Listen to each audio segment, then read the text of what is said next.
Greetings friends, welcome back to my channel. This is GamerVictorious and we are in live stream from the game The Outworlds.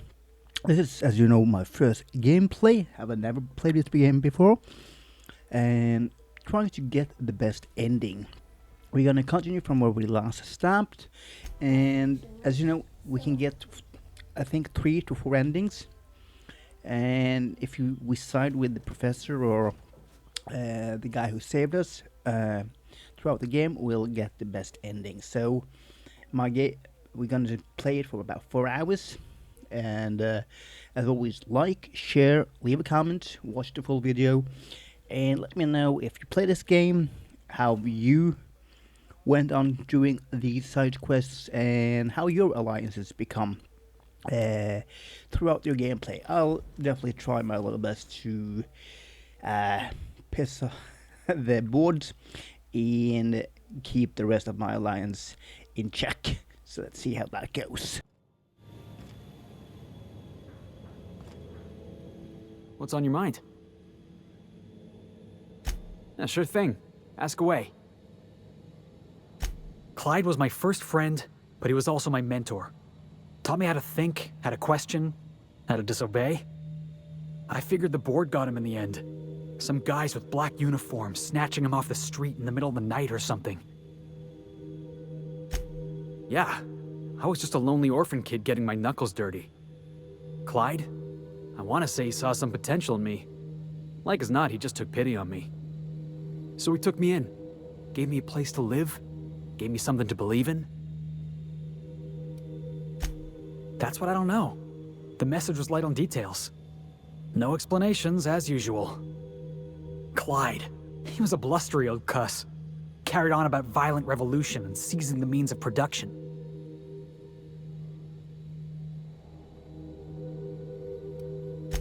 Clyde wasn't an idiot. He kept his head down, worked hard, did as he was told. You're not gonna catch him standing on a soapbox decrying the tyranny of the board. But when the Mardettes had their backs turned, oh yeah, he carried on about starting a revolution. Said he was gonna do something big.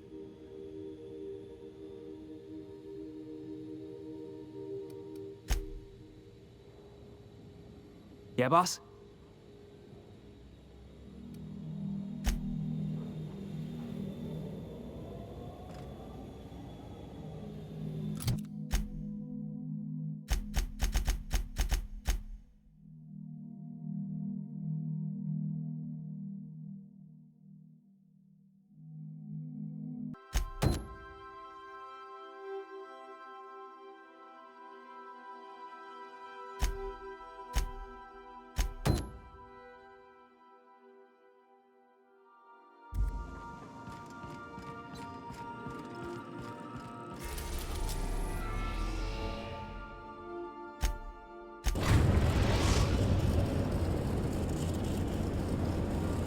We've reached HRS-1084, Captain.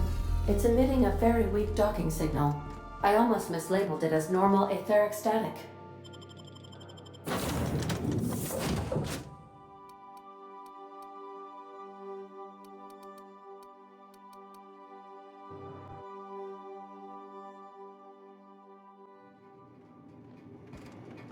There's a grave in here.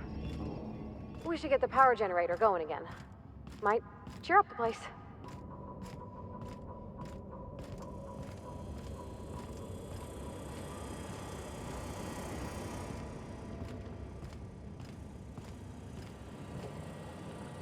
Let's give these little fellas a wide berth, Captain.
Captain, I've been attempting to contact you with urgent news.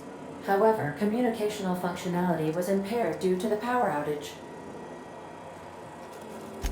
A UDL vessel has been tracking our position and just recently docked with the station.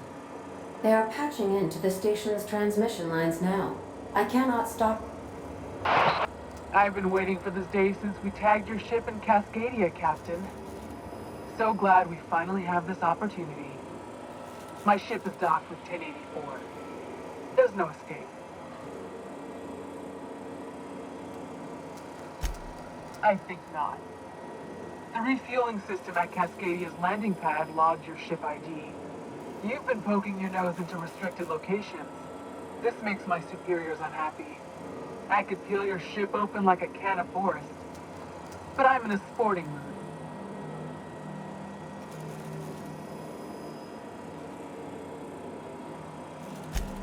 Inadequate, son. They must pay you smugglers better than I thought.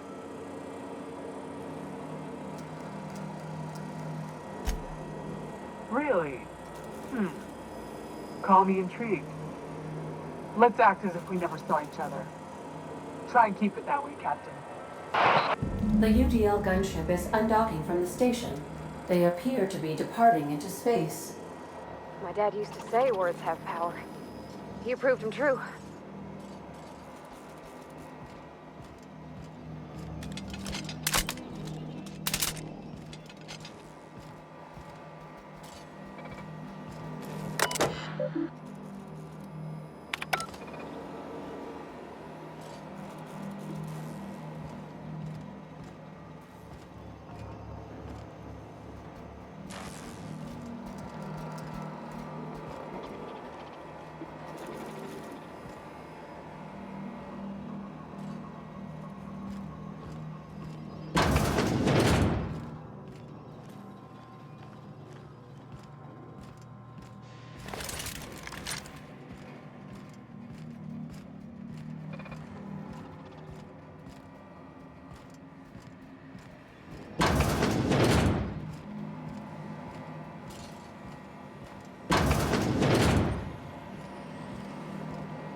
Keep a sharp eye out, Captain.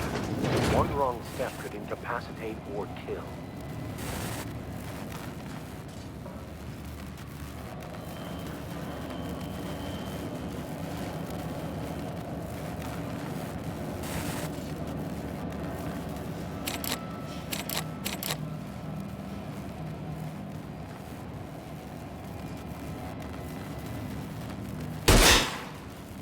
We have a fight on our hands.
Captain, I wish to offer my commendations for convincing the UDL's gunship to leave HRS-1084.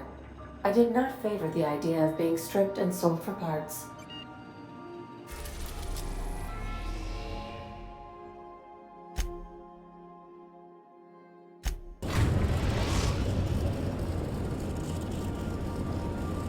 We're now in orbit above Stellar Bay, Captain.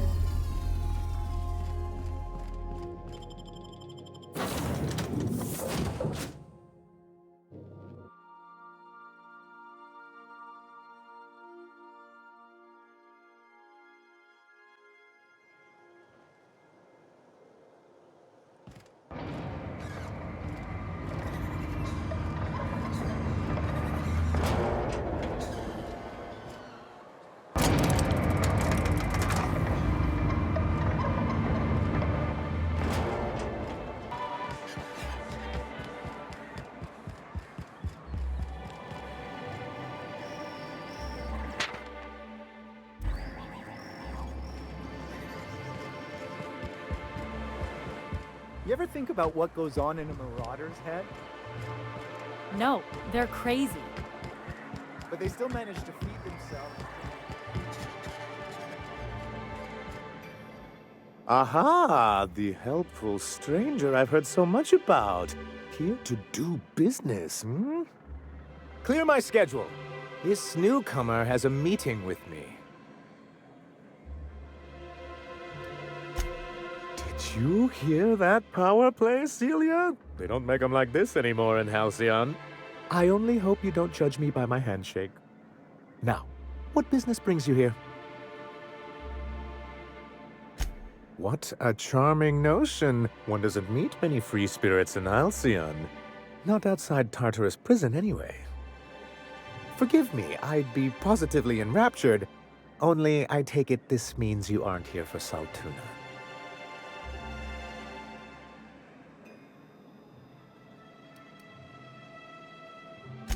Yes, that's it. Channel your anger. I only wish I could do the same. Seems like you're having a rough time, Mr. Sanjar. Are you doing quite all right? Oh, don't worry on my account. This is merely the latest in a long line of professional erotic and athletic disappointments. I had hoped that livening up our advertisements with enticing figures would draw the other corporations back to our bosom, but it seems we're back to the drawing board. Thanks to the so-called hazard clause, Monarch has been cut off from the board's resources and protection for 10 years now. Now, we've kept ourselves in business by trading with individual corporations, but given the off-the-books nature of those transactions, such arrangements are precarious. Yes, freedom is a tempting ideal, but a rather costly paramour. Well, Mr. Nandi here has a rather ingenious plan to get MSI restored to the board. On our terms, mind you. But will that help the people here, Mr. Sanjar? Keep them fed and safe?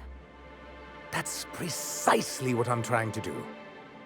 And if our advertising scheme hasn't borne fruit, then perhaps it's time we took matters into our own hands.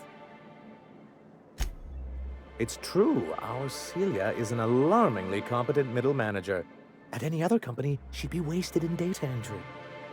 The plan she refers to is a two-pronged approach, and the first part involves seeing Stellar Bay properly defended. And a Mantisaur problem, and a Marauder problem. Many, many problems, but they can all be solved with a Bolt 52 cartridge. If you can get us what we need to rejoin the board, starting the Bolt 52, we'll be able to become one of the most productive and secure cities in Halcyon. And you'll have a powerful ally on the board. Why, one of the strongest defenses in Halcyon. An extremely powerful ordnance. In the old arms building southwest of town, which used to be part of Stellar Bay before we had to move our walls in, these days it's overrun with marauders and raptidons. Do be careful. I've lost more than a few people to marauders and raptidons out there. Oh, and while you're at it, there should be a terminal in the arms building with some dangerous information. Perhaps you could delete it so it doesn't fall into the wrong hands. What can I do for you? You think we're the problem? Have you even heard the nonsense Graham is spewing? Unfortunately, it's hard to have not heard it around these parts. It isn't easy keeping a town like Stellar Bay afloat, especially without the board's backing. We need that frequency to reach our trading partners. Indeed. That's why it's imperative that MSI be reinstated onto the board. And the first step is getting the Bolt 52. I see. And was his delivery of the MSI authorized greeting up to snuff? Well, that's excellent. I'll see that your feedback makes it into his review. What else can I do for you? Then it's good that I keep such meticulous notes. Why wouldn't anyone? They own nearly all the resources and infrastructure in Halcyon. To be on the board is to be part of the colonial community, and being cut off means slow strangulation.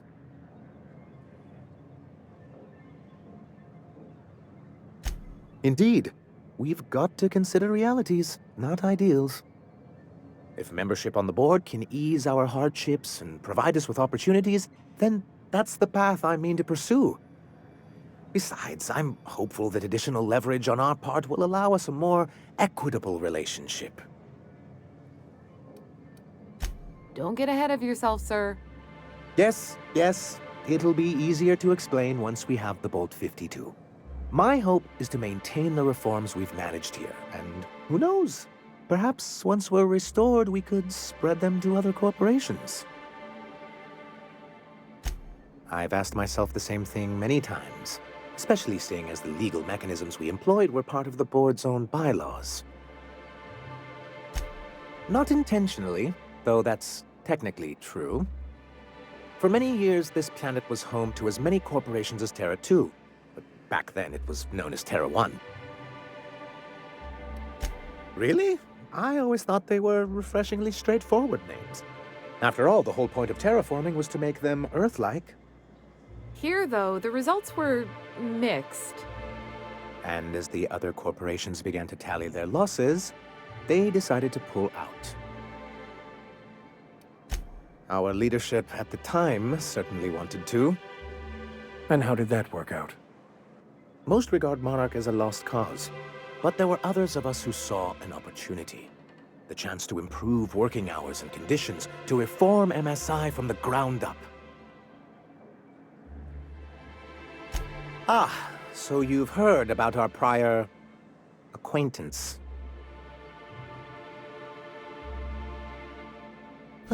I suppose you're right. Graham's always had a way with words. Strange as it may seem, I suspect he'd have quite the corporate career if he weren't so radical.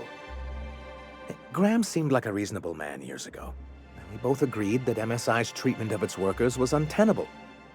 I thought reforms would be enough. I didn't realize you wanted to abolish the corporate system entirely. Reforms are humane, but they're also good business sense. Exhausted, sick, and malnourished workers are not productive workers. Even a cursory review of the data bears that out. I hope you'd treat them nice, whether it was good business or not, Mr. Sanjar. That's what being a community means. Treating people right, because it's the right thing to do.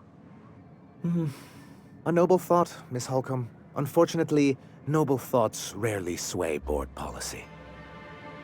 Anyway, we learned of a loophole in the corporate bylaws that would allow MSI to claim ownership of the entire planet once the other corporations pulled out, creating the perfect environment for us to enact these new reforms.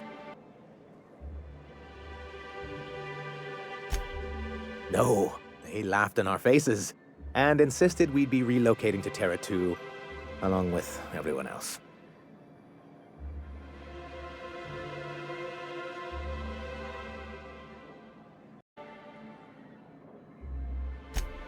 Yes, some of us stayed behind, and as the most senior executive remaining, I ended up in charge of what was left of MSI.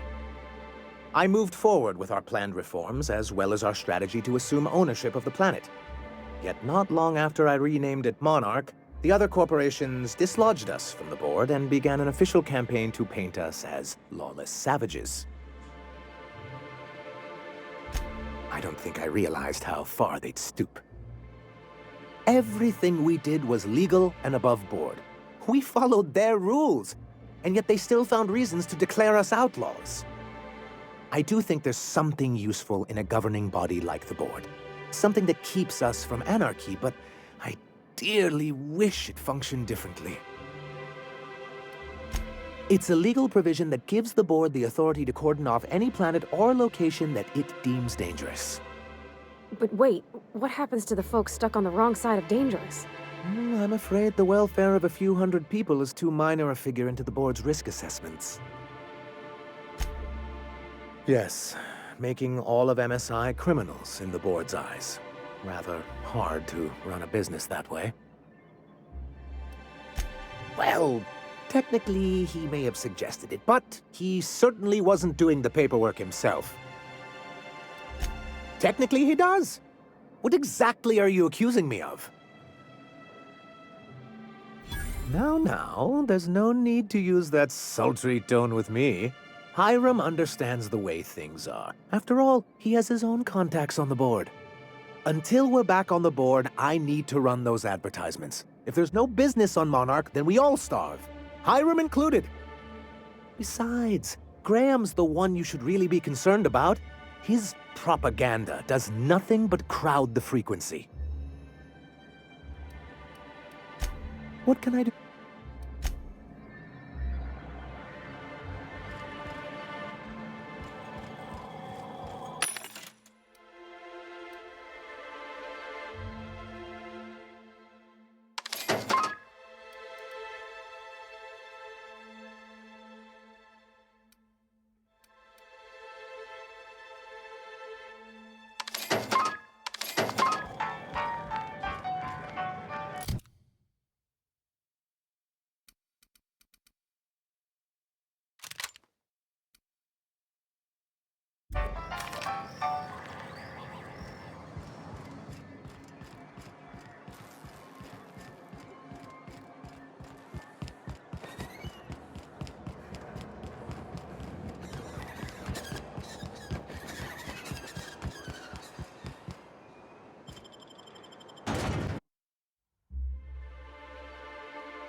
Ooh, smells like those old Sundays when we'd unload salt tuna shipments from Karen.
Feels like the old bits outside of Edgewater.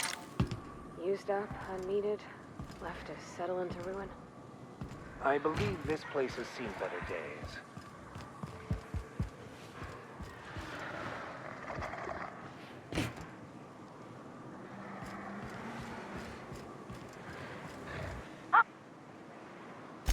Oh, thank the Eternal. I'm Huxley. Hux if you're lazy. I'm stuck. My friends and I were scavenging here, and a Meta Queen showed up. Then Raptidons. It was a void-blasted mess. I ran in here, and, now the door's locked. Little help? It's easier than it sounds, all right? Next time you get chased by Raptidons, you let me know the rationality of your decisions.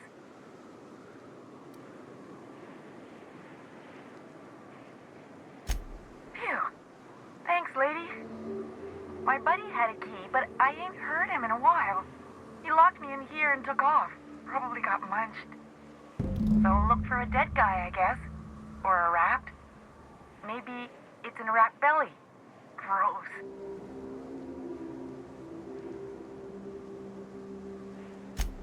Sure. Beats not answering questions. Huxley. I'm an Iconoclast runner. The Iconoclast runner. Fast as we've got. Ain't a Raptidon on this void-forsaken hellhole that can catch me. I'm... Sorry.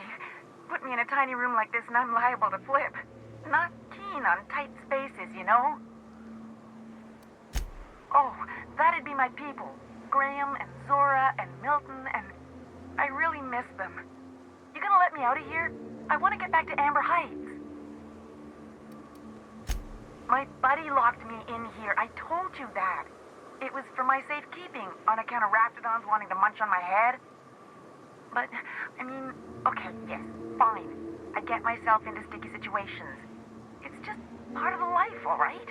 Sometimes you gotta hide in a trash can so you don't get eaten by monsters. Suit yourself, lady.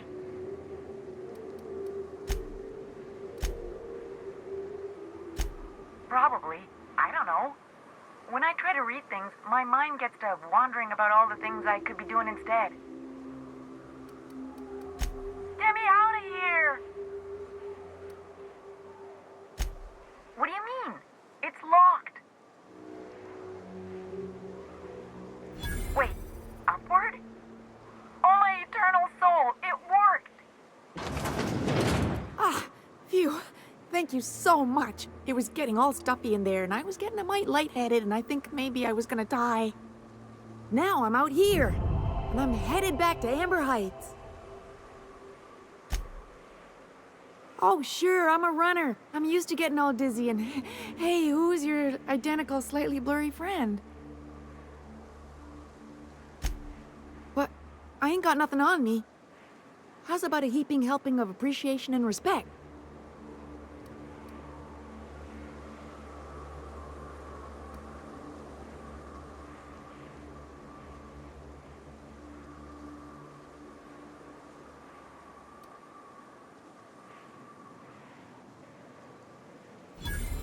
That's true. Okay, fine. Here.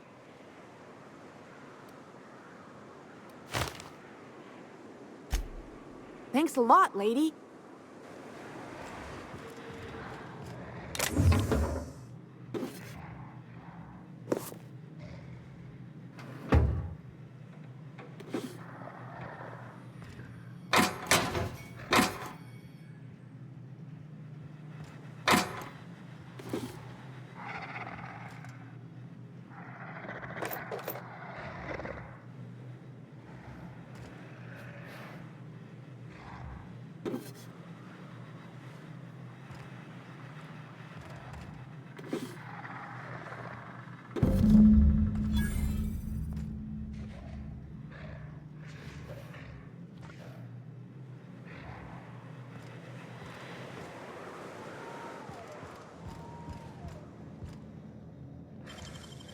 Whoa, careful. What?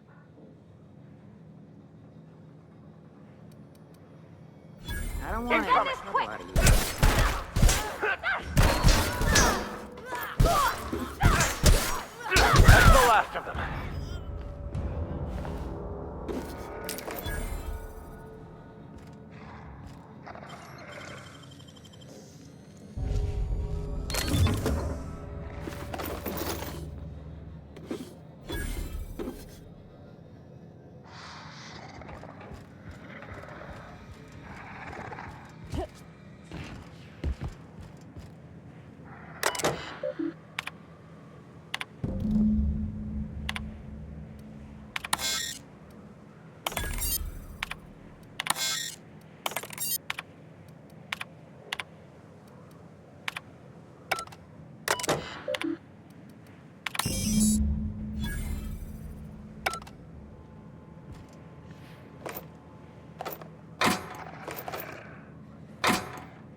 You didn't seem too much like traveling with us before you met that hermit fellow. Yes. I was kind of an ass, wasn't I? I wouldn't say that. You were more of an... well... You should know, you're getting excellent reviews from across the company. What can I do for you?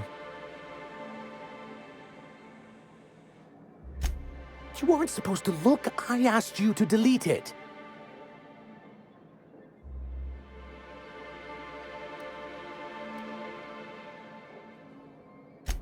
I didn't mean for any harm to come to you. This has been my albatross. The great shame of my career. I give MSI everything. My work, my youth, my left kidney, and for years, I was a joke to them. One of the executives required a transplant. I thought volunteering to donate might improve my prospects. Apparently not. In charge of a scrap heap of a city, abandoned by the board and surviving only through the hypocrisy of our trading partners. I hadn't thought of it that way. But perhaps there's something to that. Thank you for that. Was there something else? Oh, yes. I'm going to be up all night with this. All those blanks waiting to be filled, boxes waiting to be ticked. Try to control yourself, sir. Have you any idea how powerful this is? Corporations have been toppled with less. What a question! Bureaucratic micromanagement is the only way anything gets done in Halcyon, and proper documentation is a key part of that. For our part, a bill of liquidation/transfer Form 52 will protect our holdings on Monarch by temporarily assigning them to a pass-through entity once we drop our bomb on the board.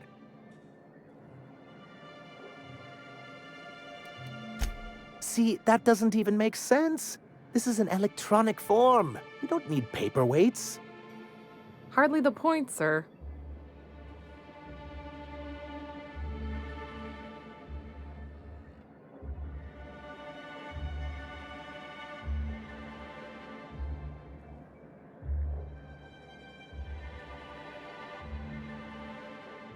I have reason to believe that one of the other corporations is operating on Monarch, illegally and in secret.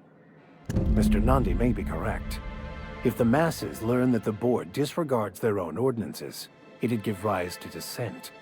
MSI could use this information to their advantage. If we can find proof, I can use that as leverage to encourage certain powers that be to accept our Bolt 52 and reinstate us on the board. If someone is operating here, then Catherine's almost certainly supplying them out of Fallbrook. Perhaps she could be convinced to tell you where they are.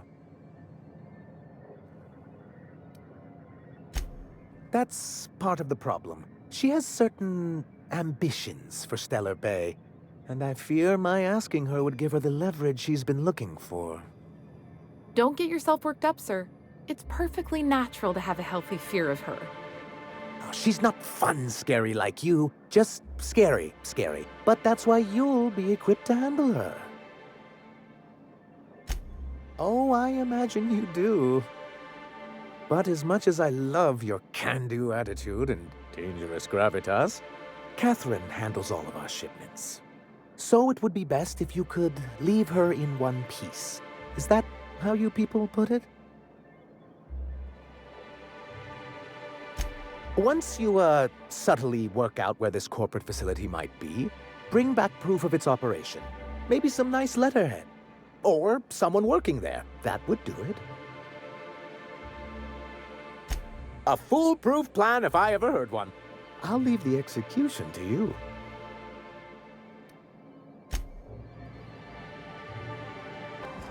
Is one healthy if they are well adjusted to a sick society?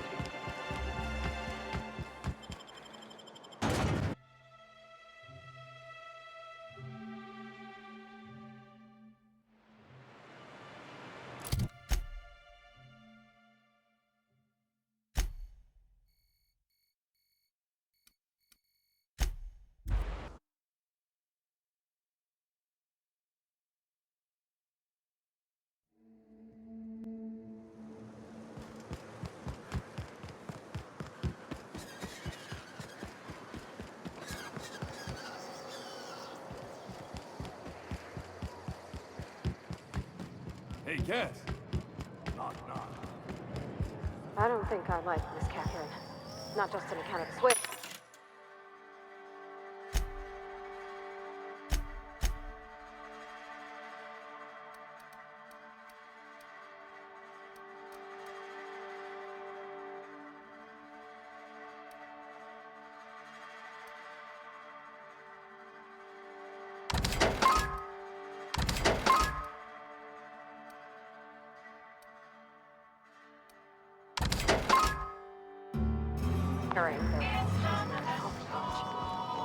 Efficient, clever. How's Clive? I do hope you gave him my regards.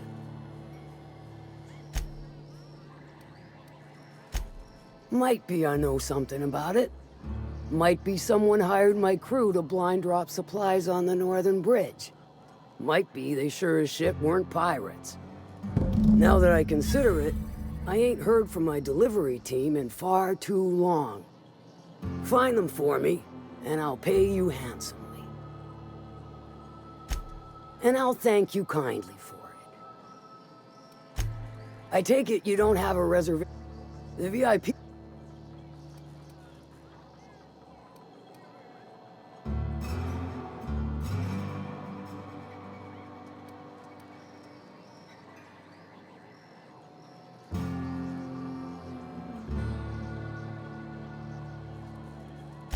Marvelous. Do take care of the place.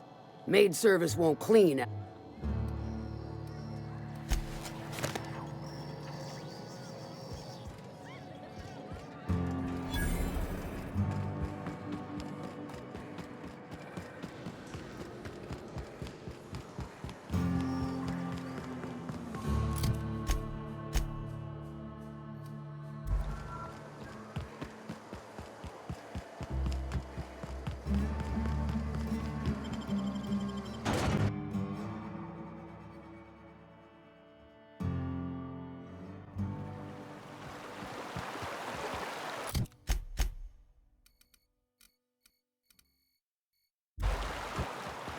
How are you feeling, Mr. Vicar? After your, hallucinations? Fantastic. But it must be said that the sensation of myself as a separate mind inside a bag of skin was the real hallucination. Wow. Wow, indeed.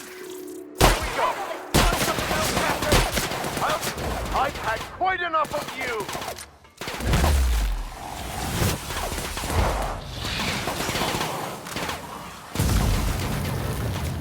Hello there! A word, if I may be so bold? What was that?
How are you feeling, Mr. Vicker?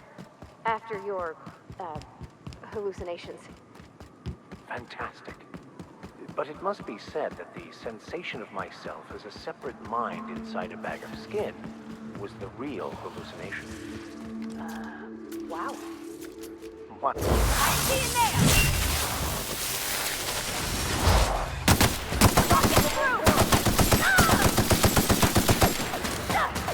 Here's a little trick I learned in prison.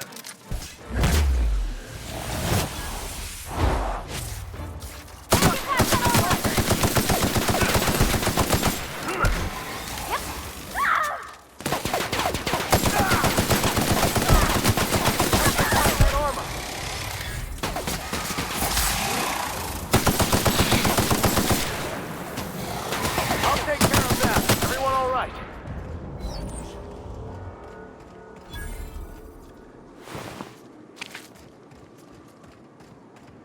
What were we discussing again? Hello Ah, there. yes. A word, if I may be so bold? Well, now, wait a minute. I still hear those sores crying across the way. How is it you're here and they're still alive? Mantisaurs. They're all over these parts. I thought I was fleeing to safety, but here I am, and here the bridge ain't. I don't suppose you'd mind stopping a minute and helping me out? Those beasts don't seem to want to leave. I'm of the mind they need forceful convincing.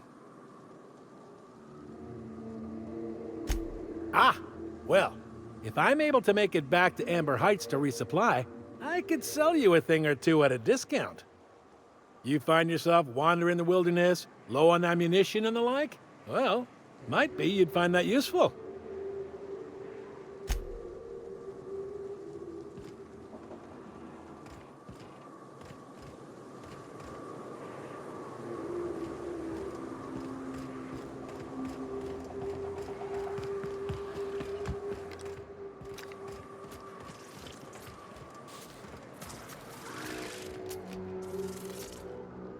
Here we go.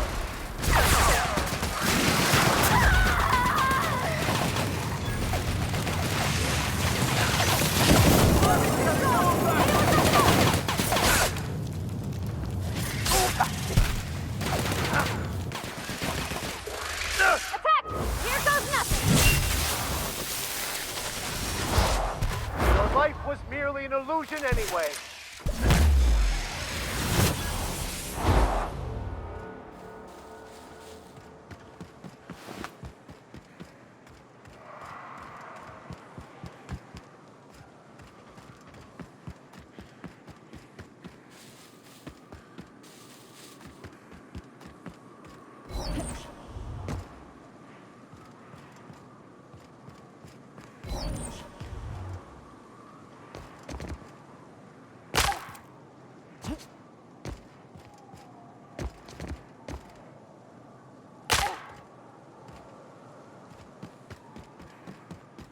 Looks like they were ambushed.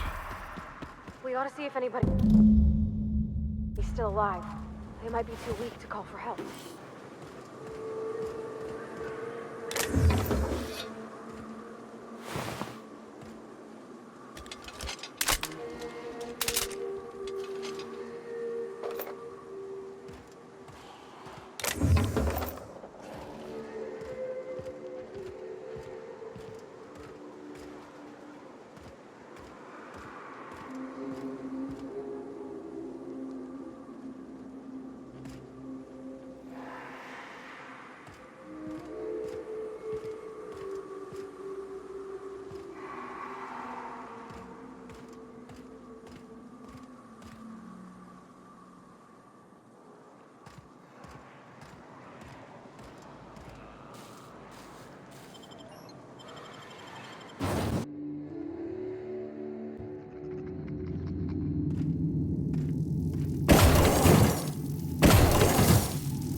stay back. I may be wounded, but I'm still armed. How'd you get past my traps anyway?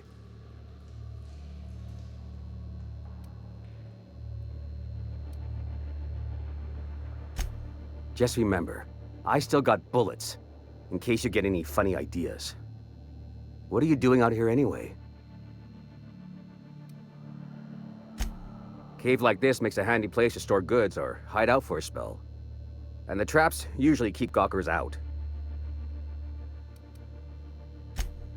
Catherine had us making drops for some big-shot client out here. And before you ask, I don't know who they are. Or were. The whole point of making drops in the middle of nowhere was to keep their identity and whereabouts a secret. The Marauders knew we were coming. Rigged the bridge with explosives and everything. If they found us, my guess is they found the client too. Last I saw, they were heading back up the hill. You'll see it on the right when you get out of here. If you got the sand to go after him, I'm sure Catherine can reward you for your trouble. Me? I'm headed back to Fallbrook, just as soon as I've caught my breath.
Please, you don't have to do this. Just look. I didn't mean what I said about your outfit. It's very fashionable, I swear. Dude, this is impressive.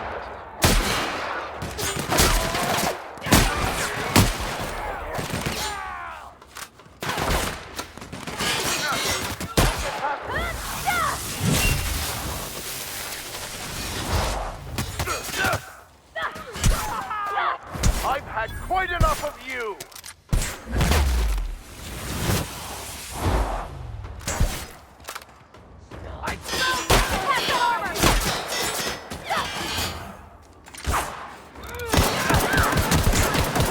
I'm on it! On it! Pass that armor! More bodies down!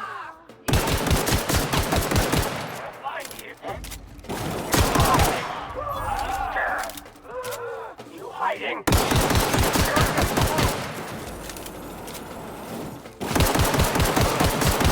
Bend yourself, Captain, quick!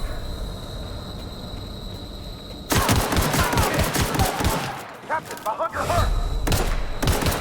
That'll work, Captain. That's the last of them.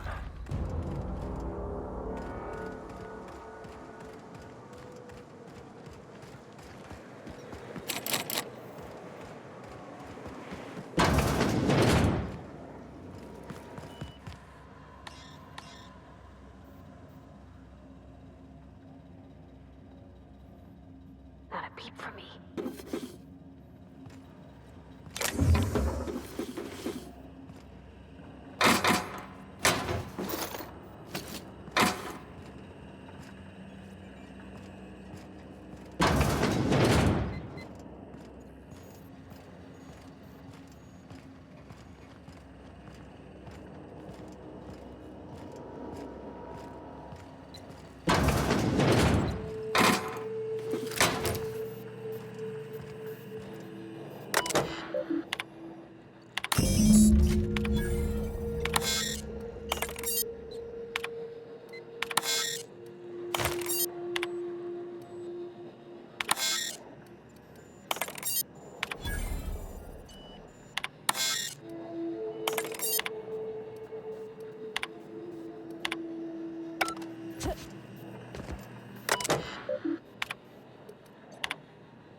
Thank you again for retrieving the bolt.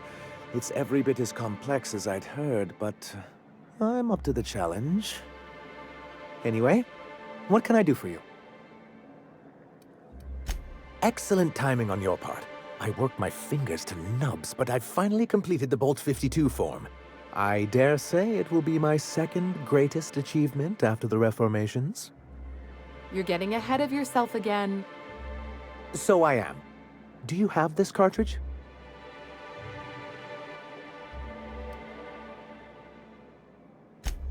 I'm working on a plan to reorganize the board. Slowly, peacefully, and with meticulous documentation. What's gonna happen to the people here when the board figures out what you're doing?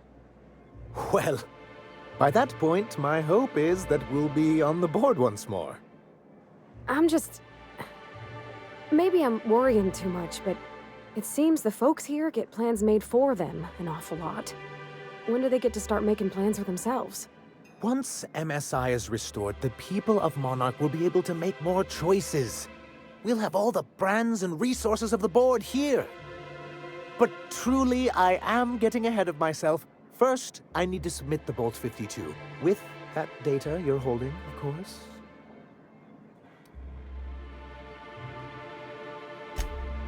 That seems unnecessarily complicated. It's actually very funny, sir. Now I'm confused. Do you have evidence against UDL or not? I knew there was something going on. This is exactly the proof we need. The board will have to welcome us back now. I'll transmit this data along with the completed Bolt 52 right away. After that, we'll sit back and quietly wait for the board to respond. That means no more broadcasts from us. One down, one to go. Believe me, you've got your work cut out for you there. Was there anything else?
Never anger a man of the cloth.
enjoy a good warm-up.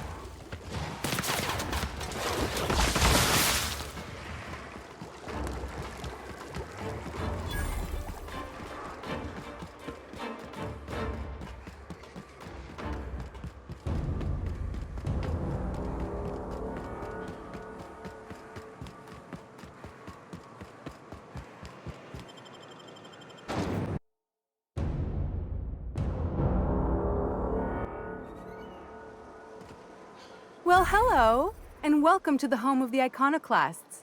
I'm Rose. Please take a pamphlet. In it, you'll find everything you need to know about Graham, his philosophist truths, and the iconoclast way.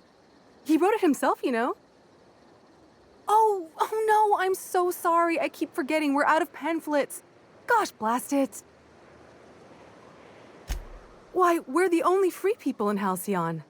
No corporations, no shackles, no problems. Oh, those are just hurdles. We deal with them as they come. You're welcome to stay with us, so long as you can earn your keep. Oh, you've heard Graham's teachings. I'm so glad. He and Zora have done such a wonderful job spreading the light around this dark, dark planet. You can think of those two as our leaders, but they're more like examples. We all ought to be more like them. Why, he's our founder. Graham taught us about philosophism. Through him, we came to the eternal truth. I'm glad you're asking, by the way. I hope you'll consider staying. Graham's place is in the large building straight back. Zora's sometimes there talking with him, but usually she's in the triage clinic next door.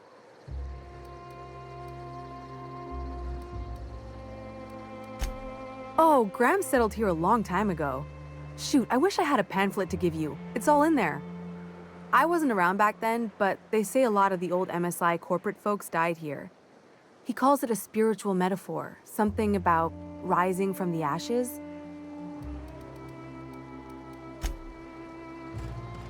Seems like a nice little town. Except for all the dead critters. Ain't right. Hey, I saw that! A manticore. Incoming!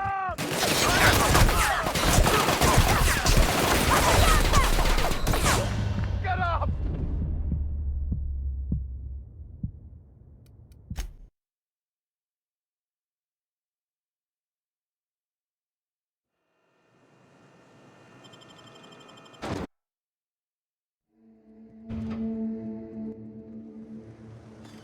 Well, hello. And in it. Oh.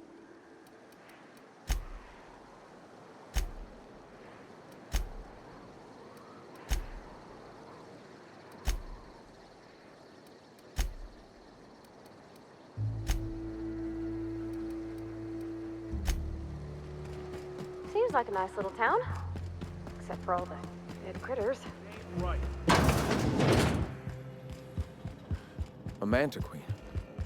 Yeah. A stranger comes to our home. If you're looking for a path to walk, you've found one. If you're looking for a teacher, I am one. Welcome to the Iconoclasts. The truth that I have come to learn and embrace since shedding the corporate yoke. Out here, we survive by the sheer strength of our spirit. We have no need for the endless rules and red tape of a corporate structure. We do seem to burn through endless ammunition and medical tape, though. Yes, well, such is life. Our descendants will enjoy safety and luxury, but our generation is the foundation on which that future is built. Now, why have you come?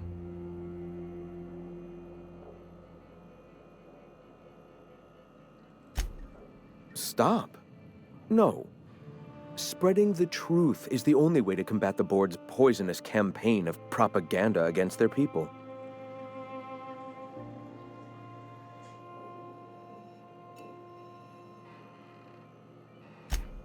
They can't be everywhere at once. Surely there are radios that still catch our message here and there. Surely. Excuse me. I'm from Edgewater on Terra 2. If you'll pardon my saying, nobody I know's ever heard of you. All the more reason to double down on our efforts. Graham, we should be focusing on survival anyway. Food, ammo, and medicine. Maybe now's the time to pivot. Pivot, huh? If radio isn't working, we might try another way. It seems the captain's timing is more than just serendipitous. It must be fate. I've had my sights on an old printing press for some time. The board uses magazines and advertisements to subtly focus the colony's attention. We will use their tricks against them. Wait, that's not what I meant. Help me clear out and repair the press, and I will have no need for that rust bucket of a radio tower. Citizens of Halcyon are glued to their periodicals. They obsess over tossball and fashion, and the board uses these obsessions to control them. Even I find myself occasionally distracted by their positively shameful quality of editing and unacceptable disregard for grammatical structure. My literary prowess will hook them, and the eternal truth will reel them in. Listen to me. I'm starting to sound like one of Sanjar's fishermen.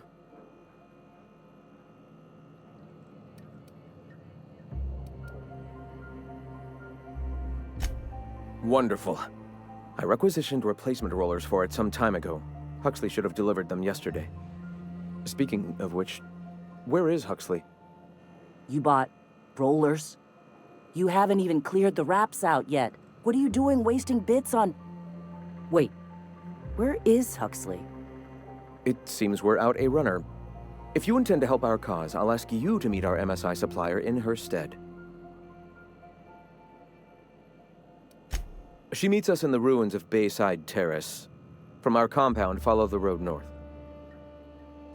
One of our sympathizers, a woman named Carlotta, periodically buys goods on our behalf from Stellar Bay's store. Stellar Bay has caught on, but they remain friendly, though the goods now come at a considerable markup. Wonderful. While you're at it, I wonder if Carlotta still has those high-capacity cartridges? Grab a few, will you? There should be some funds left over from the last shipment. We can use them to copy and modify radio serials. Yes, not just magazines, but their precious dramas. Unbelievable. I hope I don't have to tell you this, but if there is extra money, would you mind buying, I don't know, food and medicine? Graham, if you need me, I'll be in triage.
Here they come.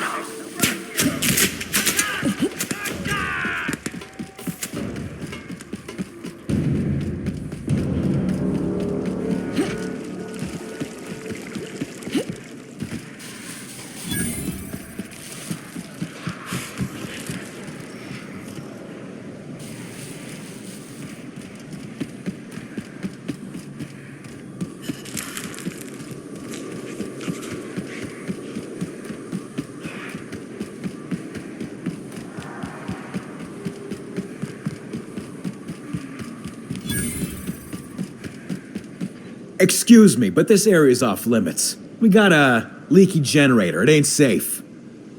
That's my nice way of telling you to sod off.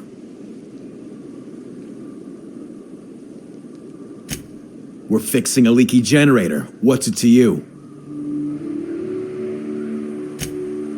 Right. Carlotta. Yeah, she's inside. We got first rights, though. Soon as we fix that generator, she's ours. You'd have to ask the boss. I just know she wants Carlotta voided. And I'm just gonna let you walk on in? Why's that now? Hell, I ain't gonna pass up free bits. Make it painful.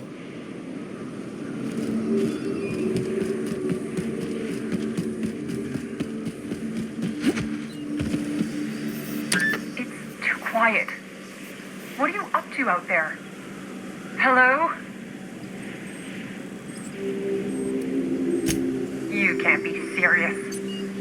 Who are you, anyway? Oh, finally!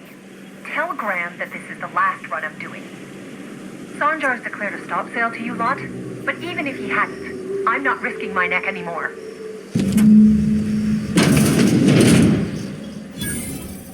I don't know how you got those goons to leave, but thank you. Graham ordered rollers and whatsits, right? For a printing press? Here, take them. Like I said, this is my last run. You'd have to ask him. All I know is that if I get caught, I'll get arrested. It's an enviable thing he's doing. Free people and all that. I can't live that way. I need my structure. But I respect the iconoclasts for doing it. Law help them. I don't know. Maybe Sublight can lend a hand. I should go. Look, Graham's got a bit or two left in his account. I can send one last dropout before I wash my hands of this. What do you want delivered?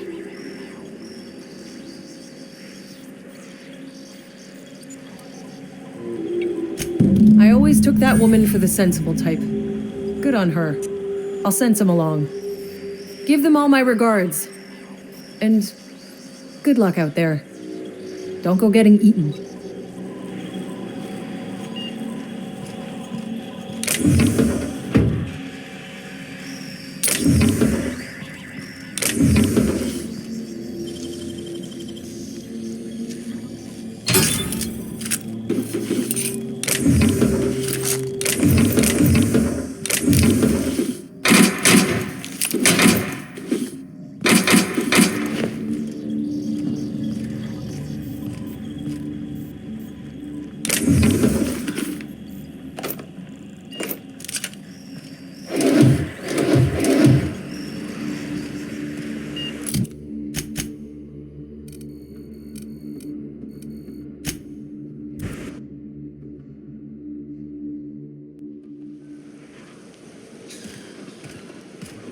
Hey, Mr. Vicar. Did you ever get a little bit homesick for Edgewater? For that ocean stink? Can't say I miss the stink or much about Edgewater if I'm being truthful. But I'll always be grateful I lived there, for it's where I met you and our captain. That's real sweet, Mr. Vicar. Suspiciously so. I'm telling you, the Van Noys are fine. Bullshit, Graham. They don't just abandon orders, and they weren't at the ruins. Where in this sulfur-sodden hellhole did you send them? They're on a very important... we'll continue this later. Welcome back, Captain. Thank the Eternal that someone's got some sense in their head. Carlotta usually schedules the next drop during the meeting. When's she coming? That is most unfortunate. This cuts off one of our only 2 supply lines on Monarch. Sanjar, old friend, you're about to cross a dangerous line. About to? That idiot just declared war. We will deal with his subversion later. For now, we must redouble our efforts to spread the truth to the colony. The print... Oh no. Graham, you didn't. I've already sent a team ahead to scout the press. One of our best. Meet them there and find out if they've been successful. You sent the Van Noys there, didn't you? Oh, for fuck's sake, Graham! We needed them in the ruins! Our people died out there! They went willing to fight for our cause. We need reinforcements. We need new recruits. The Van Noys saw the printing facility with the same importance as I. The written word can be quite effective, but losing your flock seems counterproductive. I have the utmost confidence in their abilities. Friends, we must have faith that the men and women we recruit can handle the duties for which we recruit them. Yes, you're damn right he could have. But he's so obsessed with preaching that he's become blind to our actual problems. Look, if the Van Noys are still alive, get them out of there. With Sanjar pressing the issue like this, I have a feeling we'll need them.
Here they come!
Incoming!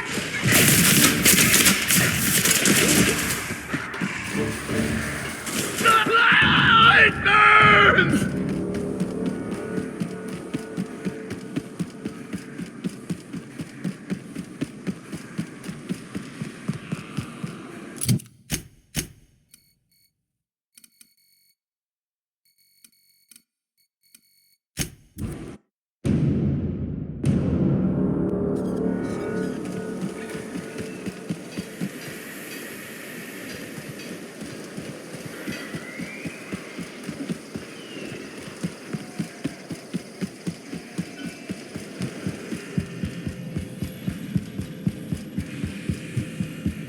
If you'll just listen... No, no more listening, no more preaching. We are losing people left and right.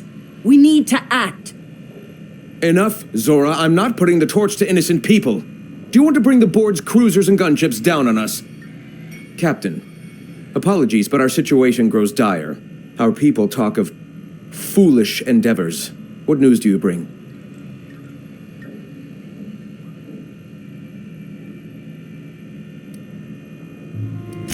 We're out of time. We need food and ammunition. We need to hit Stellar Bay while we still have the manpower to do it.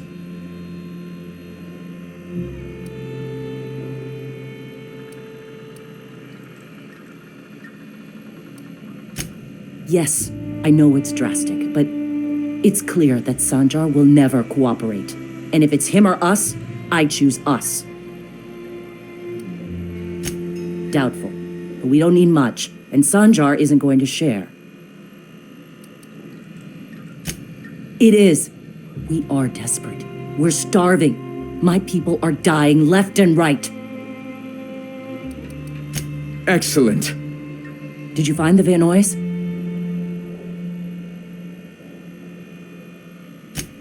Damn. Here's hoping they're still out there. We're one step closer to bringing the truth to every man, woman, and child in Halcyon. For now, you can tell Hiram that I'll stop using Devil's Peak from the pits of our eternal souls.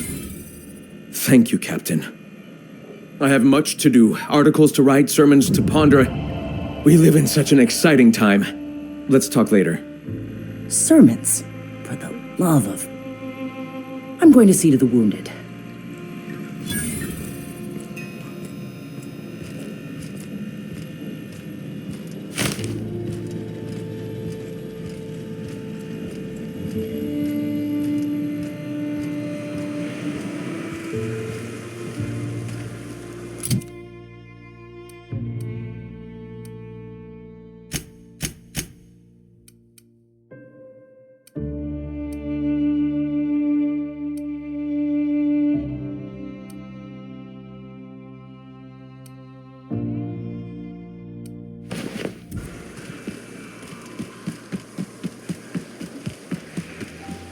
Might I ask how you are faring, Ms. Holcomb?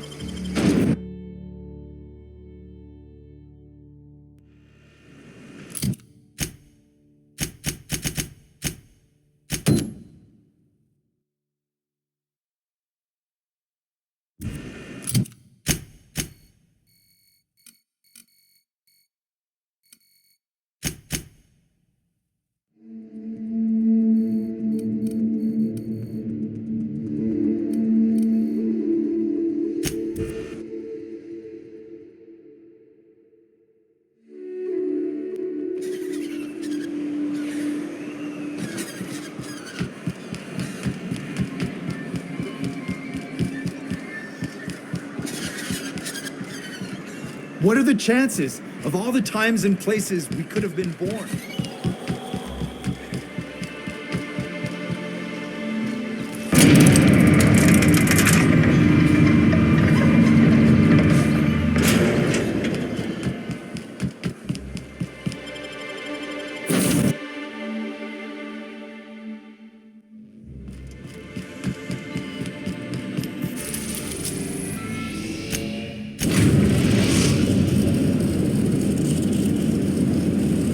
We've reached HRS-1084, Captain. It's emitting a very weak docking signal.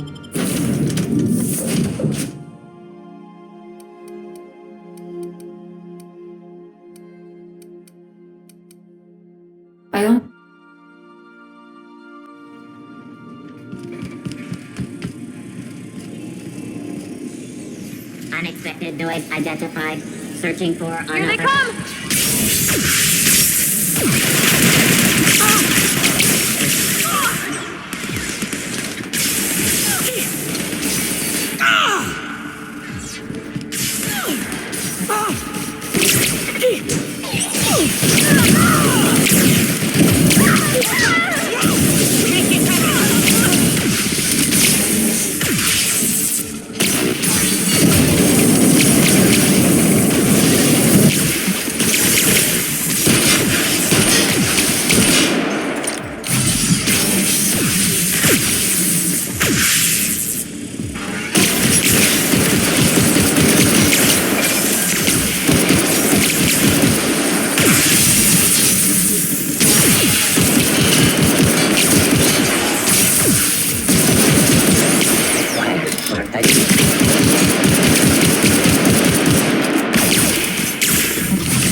Unexpected, no beginning, security control.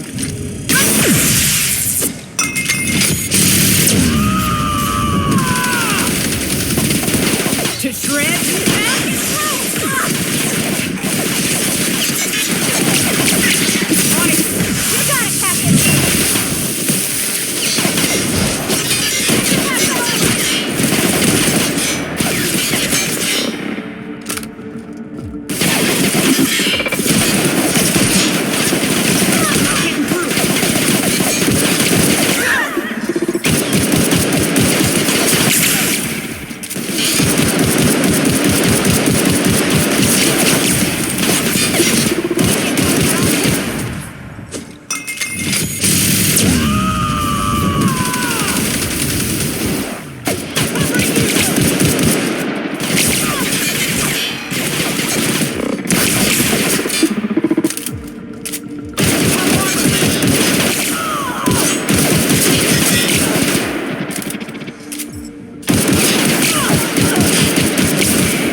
Unable to take aim.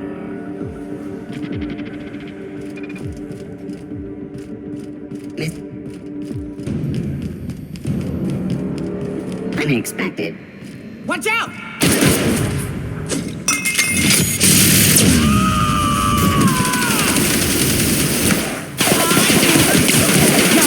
Here I go!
City Patrol.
Suppose Sublight will thank us for this.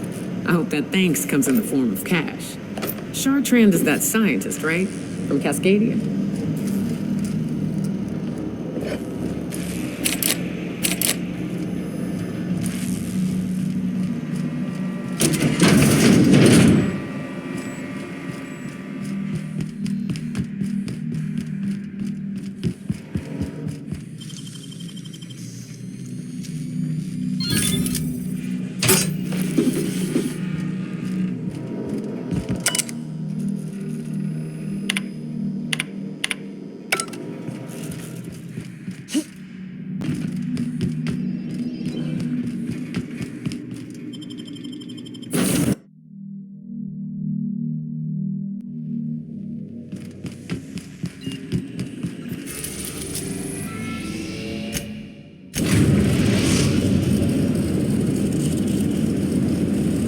The groundbreaker has approved our request for docking, Captain. You're free to disembark.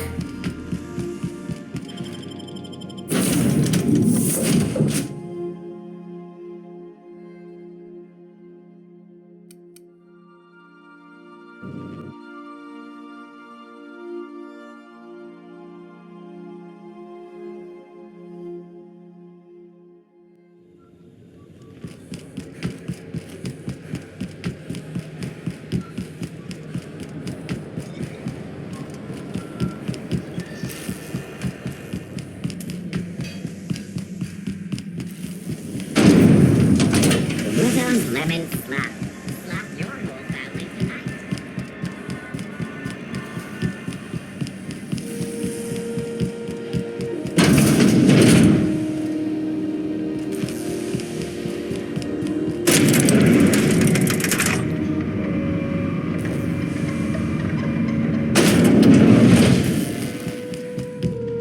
Finally, a base of our own. Soon we'll have eyes on every corner of the system. Well done, Captain. I heard about that. While my lawyers scratch their heads wondering how we deal with human salvage, I'm leaving the researchers in hibernation. Aside from the automated security, did you meet any resistance at the station? I knew it. They've been shadowing us since Monarch, maybe even longer. I've been less than honest with you. Your assignments weren't strictly about the salvage business. You might have figured that out already. That's right. Up until now, I've kept you in the dark, for your protection, and more importantly, mine. But I'd like to think we've earned each other's trust. After the Monarch job, I started connecting the dots. I didn't like the picture. Then what we found at Station 1084 confirmed my fears. You and I have stumbled onto something big, something none of us were meant to know.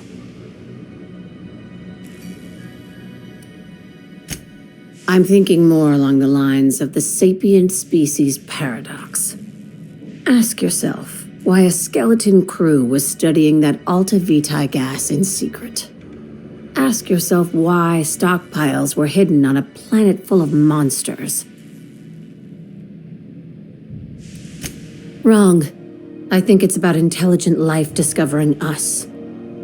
Aliens. I'm talking about aliens. They're the ones responsible for the deaths at 1084, and who knows what else. We have to put a stop to it. Hear me out. I'm saying it's aliens. I'm not asking you to like it. I'm not even asking you to believe it. But I need to act on this threat to the colony, and I can't do it alone. Captain, in my humble assessment, Ms. Hagen is insane. This doesn't feel at all right, Captain. The crew is skeptical. That's good. I don't want you walking into the unknown with blindfolds on. I assume you have questions?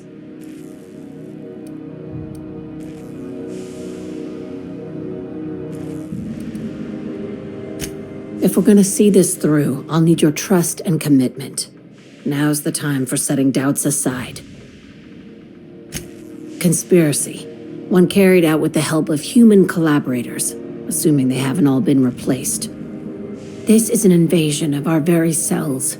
That damned gas is mixing our nucleon with halcyon biology to twist us, change us, make us more like those monsters on Monarch.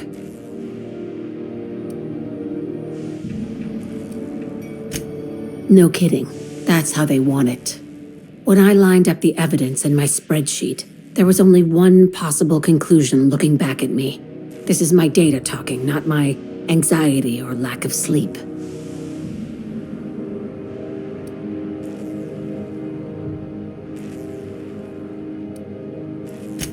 Sharing my findings took a calculated risk. If you were a spy, I doubt you'd even realize it. Only your cells would know.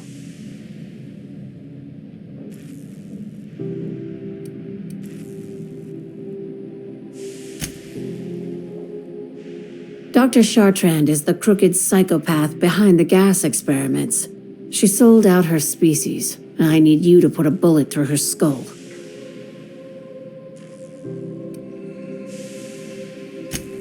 Just think of it as salvaging hope from the smoking wreckage of humanity. This is your initiation into a future with sublight. Want a steady position in our ranks? Buy one with a bullet. Well, there's your usual fee. What else do you want, a promotion? It's yours. Even better. I'll owe you one. She's a research scientist and a damn good one. Before UDL poached her, she engineered a 0.2% increase in cystipig juiciness. Now she's doing the same thing with humanity. Her fingerprints were all over Station 1084. You saw what she did to her team. It's cute that you'd think that about me. I just want to add savior of humanity to my resume. I've got ambitions outside of this office, you know. Besides, this way Sublight gets first dibs on alien salvage.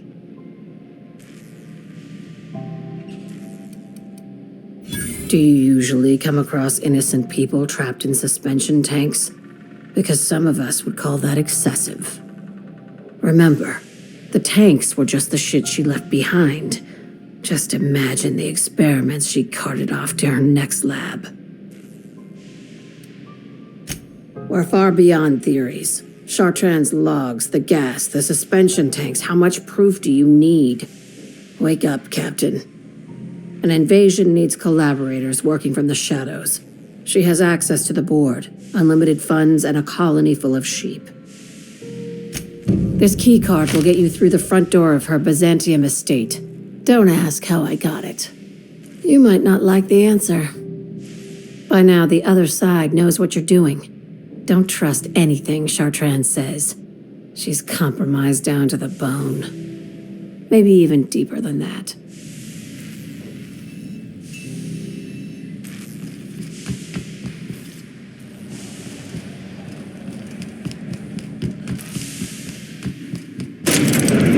Endlessly fascinating to me that all of existence is simply atoms, molecules, and chemical reactions, which in turn create and govern our bodies, minds, and emotions. And yet somehow, we still believe we are in control. Seriously, don't need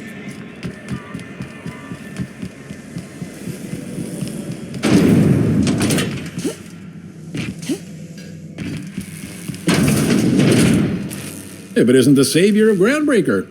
What can I do for you?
We're in orbit over Cascadia, Captain.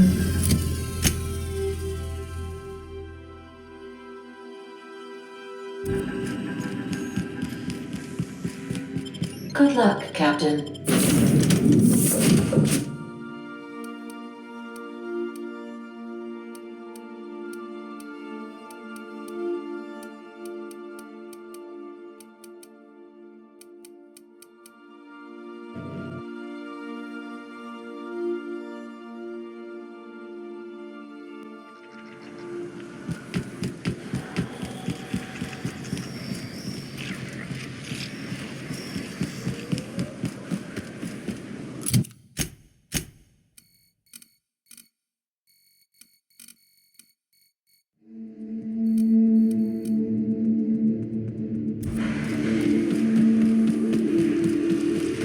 This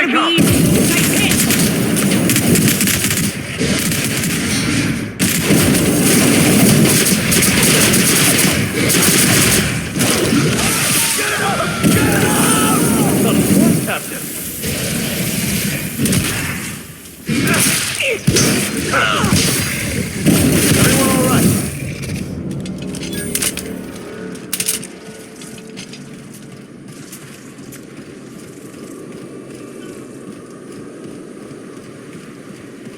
Used to be, you can get the best wine on Monarch here.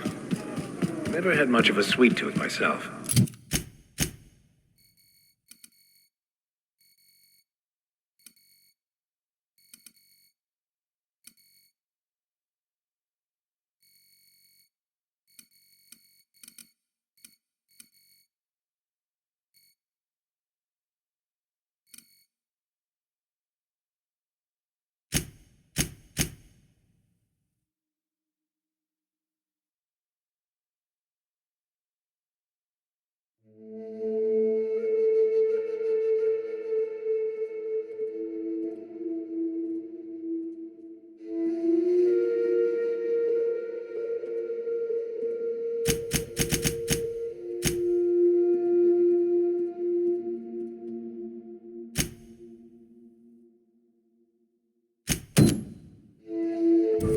Indulgences like Rizzo's were frowned upon in my house.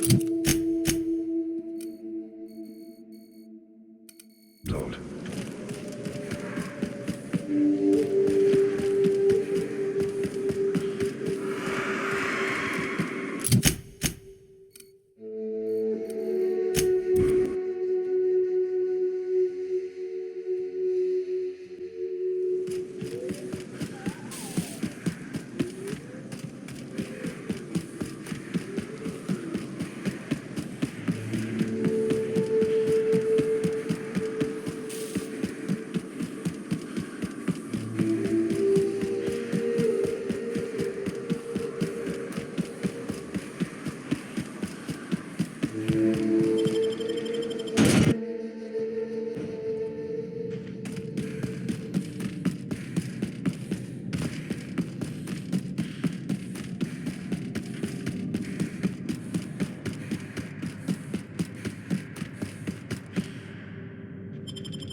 Well, this is the spot. You know, I thought I'd be angry. I thought I'd storm in here in a rage and exterminate all these bugs and everything would be all right in the end. But I ain't. I'm mostly just empty. A little sad, maybe. The first night Hayes and I spent in here, we knew it was home. It's safe. It's got a nice chill to it. But mostly, it doesn't stink of sulfur. Monarch folks often joke about it. Not because of the smell or the grittiness it leaves in your throat. Not because of the headaches or the coughing. It's because there's no escaping it. It's life here, and there ain't anything you can do about it. But here, somehow the sulfur never made it. The nights we spent in here felt like vacations. So we started building.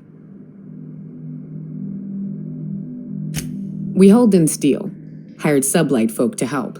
That's how we met Anders and Opal. They stuck around after our contract was up. Opal liked camping. Anders liked chasing her tail.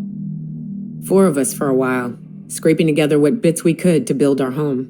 Then came Rebecca, a sawbones out of the Cascadia survivors, who took a kindness to Hayes. And Clara, her little sister.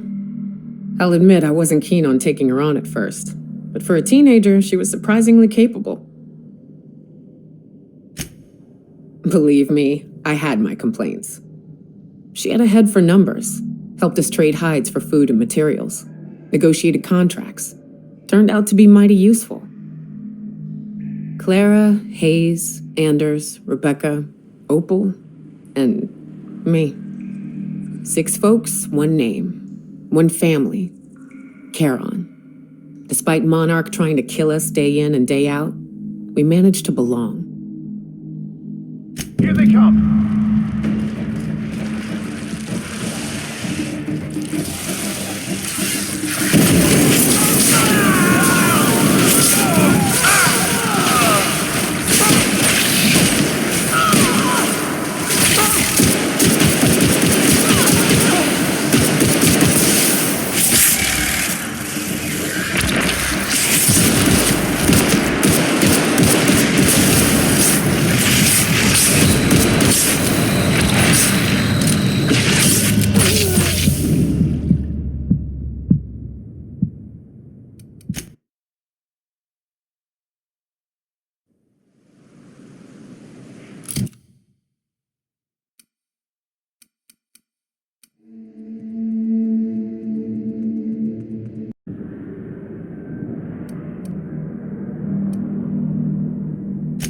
I thought you were dead. Or throwing yourself against the walls of some re-education center. It's been 5 years, Clyde. The best thing you can say is, hey there, Hullhead? No, Felix. The best thing I can say to you is yet to come. Also, I'd like to have a word with your captain. So, you took Felix under your wing. Kept him busy. Good. Kid always needed a place to belong. He's been watching out for us just as much as we've been watching out for him. Felix is family, mister. Hear that, Clyde? I've been making something out of myself. So long as you haven't been making a fool of yourself. I'm sure Felix has no end of stories to tell of your exploits together. I look forward to catching up with the boy.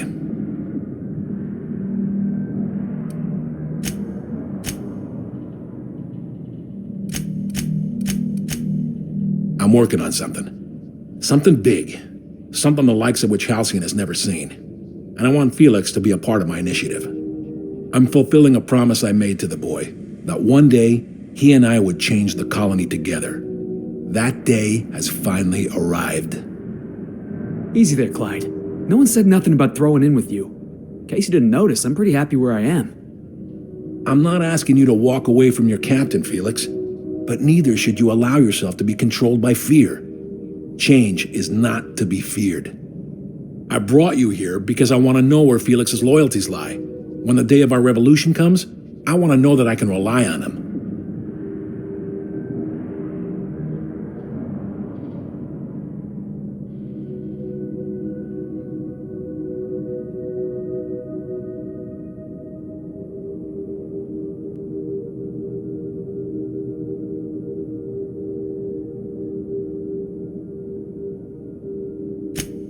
Everyone in my crew proves their loyalty. No exceptions. Not even Felix. I want you to deal with a traitor for me. Name's Trask. Kill him, and bring me proof of his death. His ring should do nicely. Ratted us out to the board. He's been an informant. Has been for years. When he realized I was onto him, he and his little cadre mutinied. Killed 5 of my own and tucked tail. I don't know where he's hiding, but his wife might. Rosanna. Lives on the Groundbreaker last I checked. Rosanna knows my crew by name and face, but you're a stranger to her. She'll talk to you. You think so? Maybe we should have a word with Trask.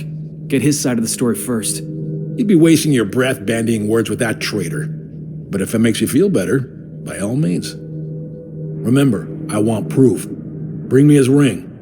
I don't care if the hand's still attached. Here, my token. Think of this as my personal signature.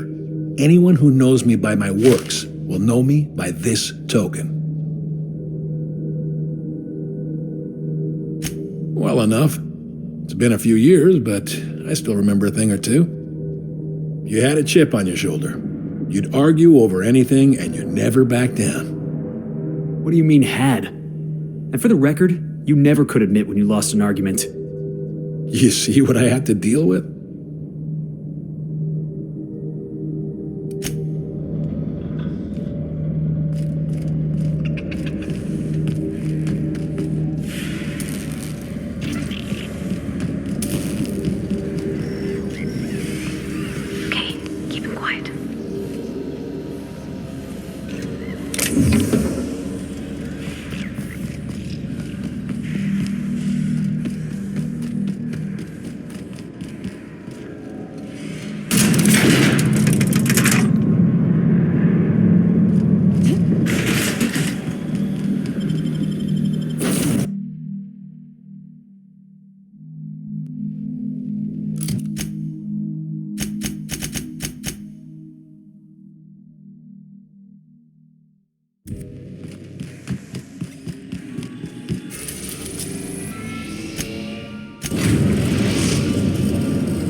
The Groundbreaker has approved our request for docking, Captain.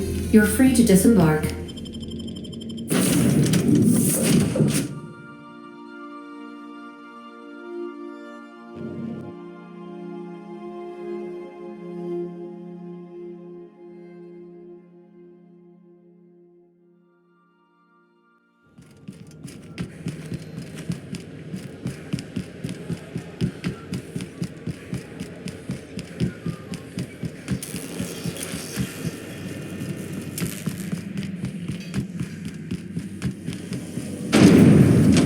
Knock you out bar. A CCN 76 caramel and P3 nuts. This is Halcyon News. We interrupt your regularly scheduled advertising. You mind? Trying to have a moment here. Yeah, I was called that once upon a day. You need something?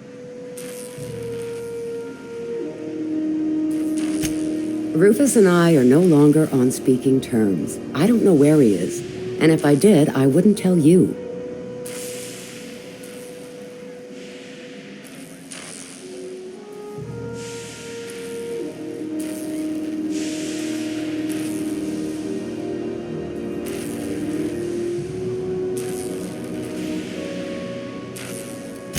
That's Harlow's mark, no mistake.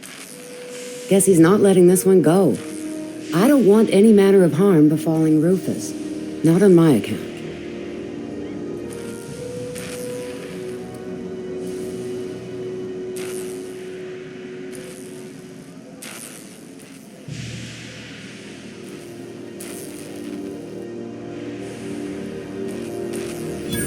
Hey, easy. I'm just trying to go about my day. Don't need some hired thug glaring me down. Rufus and his band of merry gun hands are hiding out in Emerald Vale. I swear, that's all I know. Not inclined to answer your questions. Not after the way you talked to me. Yeah, all right. What else did you need? That's right. Our marriage contract expired some months ago. And seeing how he's technically an outlaw, I wouldn't renew even if I wanted to. Precious little. He and Rufus worked together on the Groundbreaker some years back before he vanished. A few years later, Rufus gets a message from an old friend. Something about starting a revolution, something about getting rich. Abandoned his work and ran off that very day. He must have been recruiting, gathering up his band of revolutionaries. Word of advice, kid? Anybody carrying on about a revolution just wants to sell you something. I don't know Harlow, never so much as bandied a word with the fellow. You're better off having this discussion with Rufus. Only that Rufus is in a bad way. He came to see me a little ways back. Said he had to go into hiding. Never asked why. He was here to collect his personals, complain about Harlow to me, and say goodbye. In that order. No, and he was particular about that. Said I was better off not getting entangled in his mess. Little late for that, says I. Appreciate it. No offense meant, just been a long day is all.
We are now in orbit above Edgewater, Captain. I think I'll initiate an...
Done and done.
Incoming!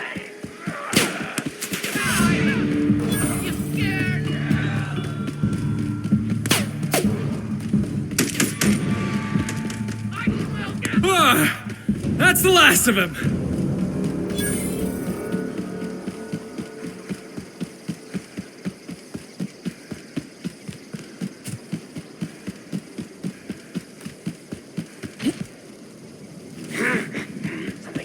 Here they come!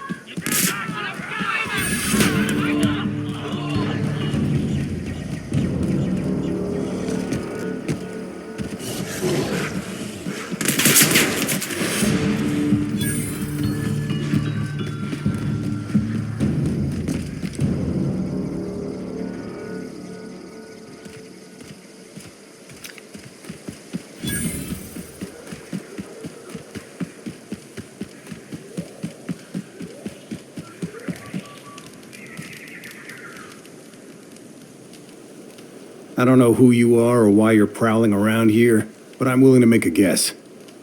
You're one of Harlow's gun hands, ain't you? He sent you after me.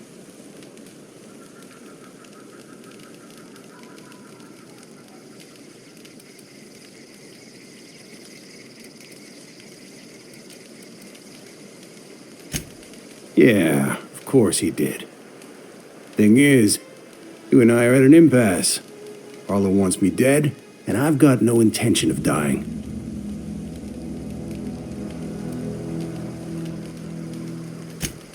Harlow wants my ring? Don't get me wrong, I'm not complaining.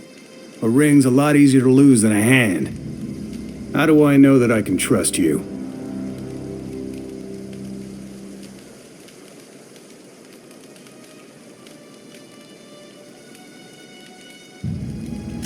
Yeah, guess that's a fair point. Listen, I don't know what lies Harlow's dripped down your ear, but you'd be a fool to trust him. I never betrayed Harlow. Harlow betrayed all of us. The board's got him in their pocket, been paying him off for years. All that palaver about revolutions? It's a lie. You're a real piece of work, Trask. Not just a turncoat, but a liar, too. Go piss up a rope, kid. I've got nothing to prove to you. That's the whole truth. Harlow's just another board asset. A two-bit mercenary wearing a dissident's clothes.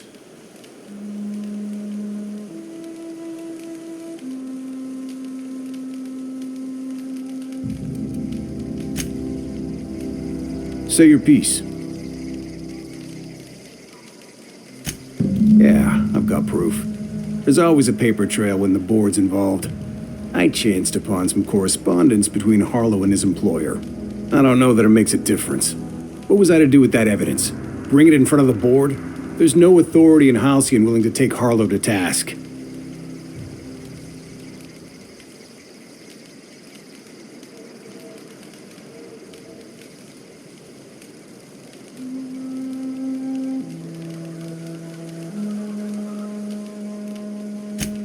I hid my papers before Harlow chased me out. Back in the middle of the base, there's an old vent in a utility corridor. I stashed my evidence in that vent. Because he's for sale, anything the board can buy, the board will buy, and that includes loyalty. Harlow was a charismatic bastard, and he was ruthless. With Harlow in their pocket, the board had an informant, a pirate, a smuggler, and a gang leader all rolled up into one odious excuse for a human being. Sounds like a deal to me. Board-sanctioned piracy. Harlow went after the ships the board wanted destroyed, capturing anybody the board wanted captured. If we captured you, we'd ransom you. Harlow liked to do the job himself. Gather up the captives on his own ship, vanish for a couple of days. Only that's not what happened. Harlow's been selling his captives off to the board. I don't know where they ended up. Re-education, Tartarus, maybe worse.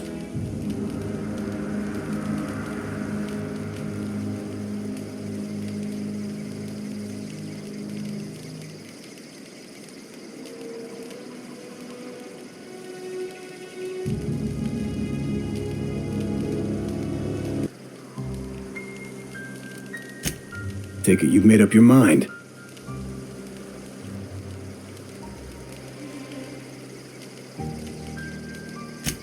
You gonna tell Harlow I'm dead? May as well. I'm never going back to that life again. Here, take the ring. And for what it's worth, my gratitude.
What's the word?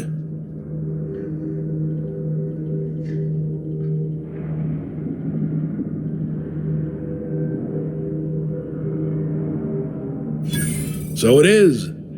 Thus ends Rufus Trask. Once a sensible man, by and by a fool, presently a corpse. I hope you never have to discover what it is like, Captain. The relief one feels when a mutiny comes to an end. And Trask had some things to say about you. And I've got my own misgivings.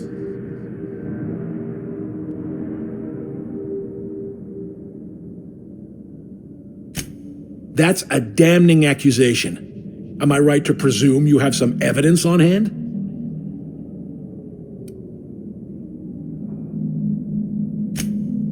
Those papers don't prove a thing. We've all done business with the board. They own the whole damn colony. Trask put you up to this. That miserable wretch. He's trying to undermine everything I stand for. You've got a lot of nerve calling me a liar to my face.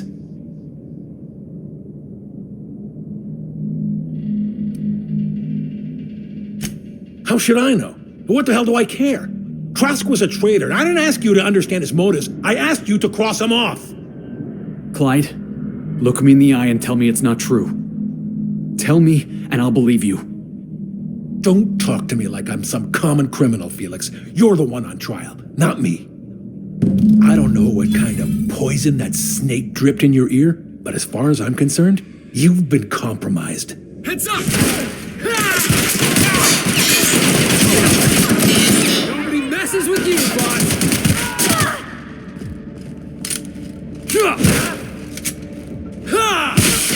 Everyone all right?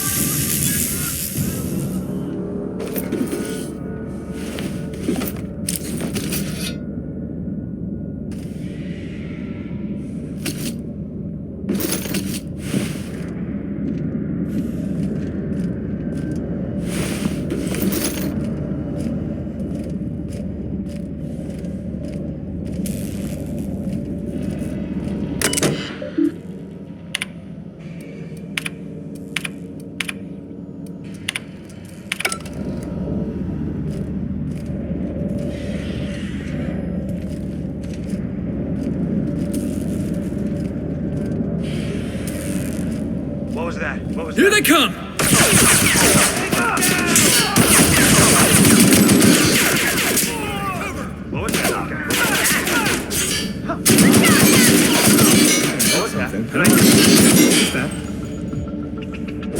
Hey, boss! Watch this!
should've get off the pot, damn it. Are you listening in there? This is definitely not how I imagined it'd end. The void's black, water's wet, and Clyde hated the board. That's something I just knew. Now? I don't know. I don't know what to think.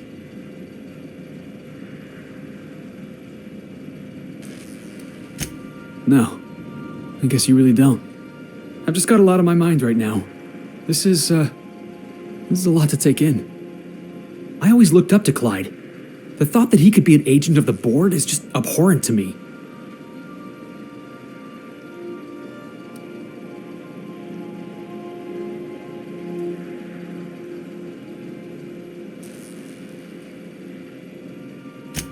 Yeah, he did. And I'm not sure how I'm gonna get over that.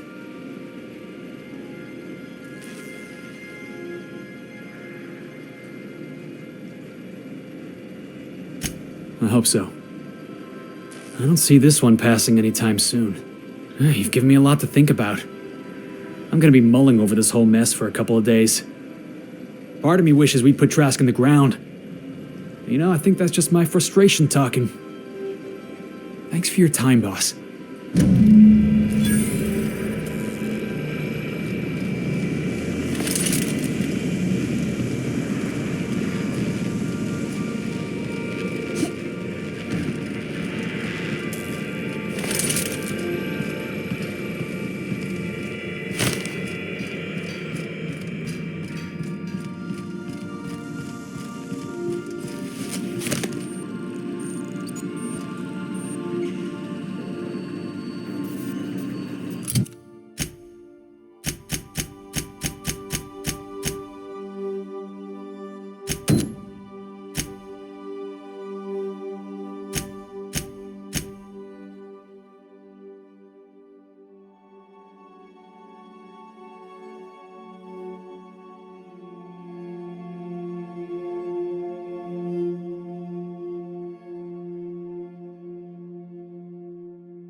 We're now in orbit above Roseway, Captain.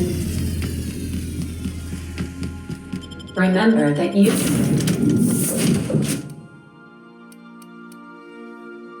are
We are now in orbit above Edgewater, Captain.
This'll be a great warm-up.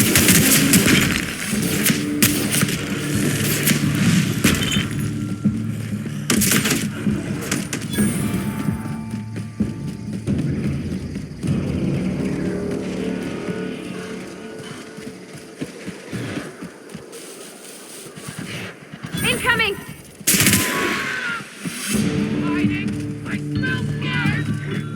Hear that?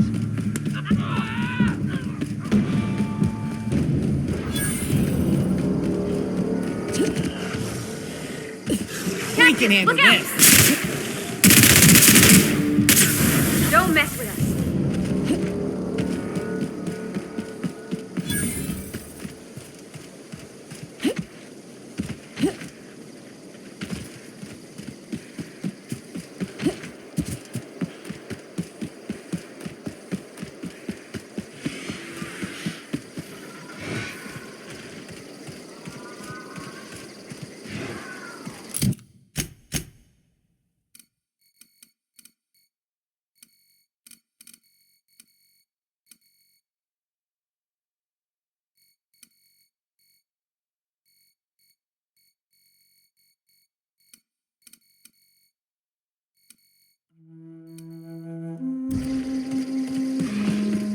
Processing data.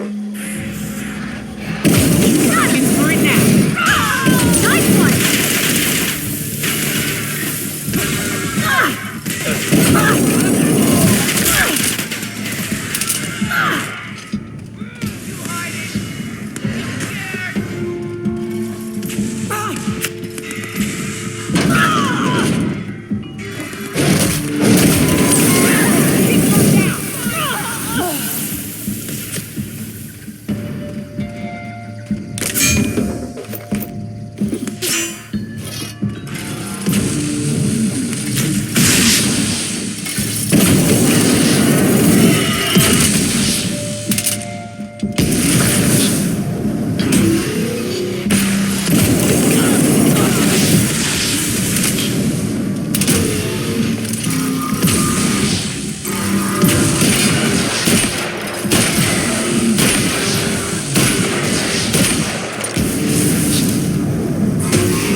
Look at that. Good for them. I'm glad. Back to the old cannery with Grace and Thomas and Stefan and all the others. I expected it'd end like this. Lived out here for years all by my lonesome. Only right that I'd die the same way. I expect you've done enough for the Vale. If you don't mind leaving an old lady with her thoughts, I'd be much obliged.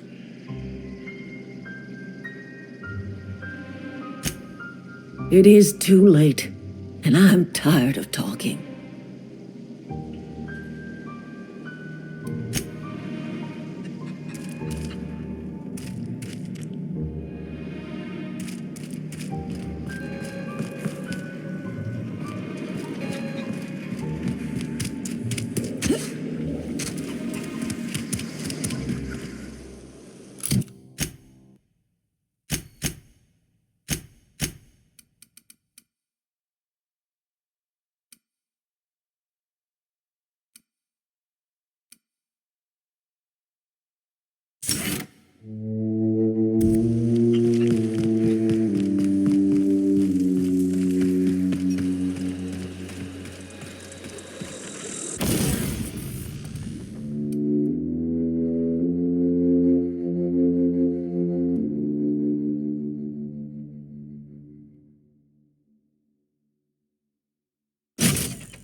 said you docked 3 days ago?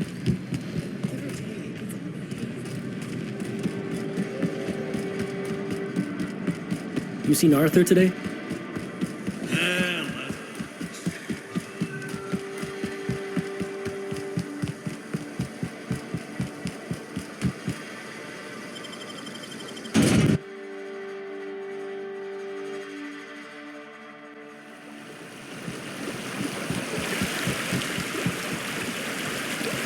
You ever been off Monarch, Yoka?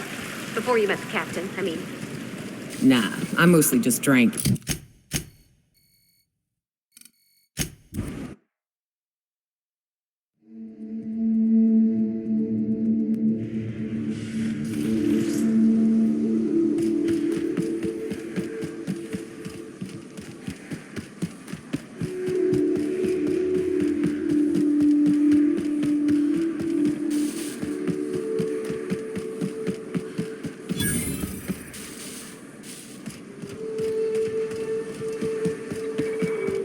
Oh. I'm glad I did, because the smell here is 100% off.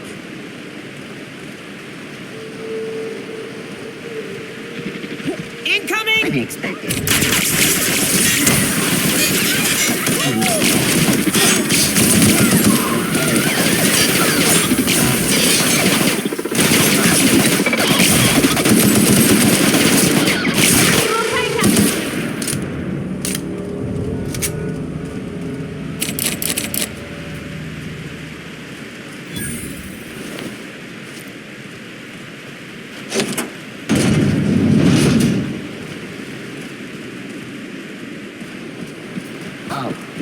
Here they come!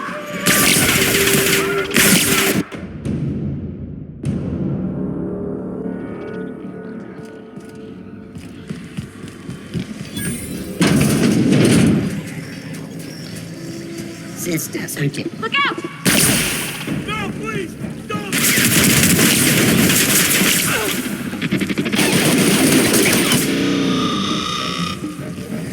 Take them down! Processing. Take her down! Stop!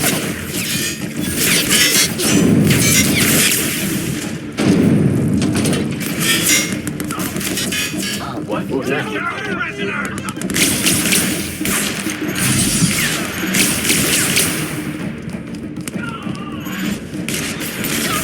Process report.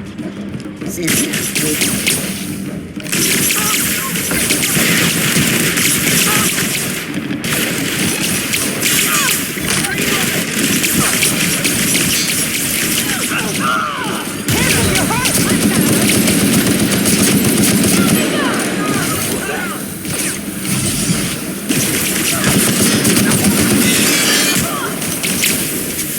investigate.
Here they come.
Incoming!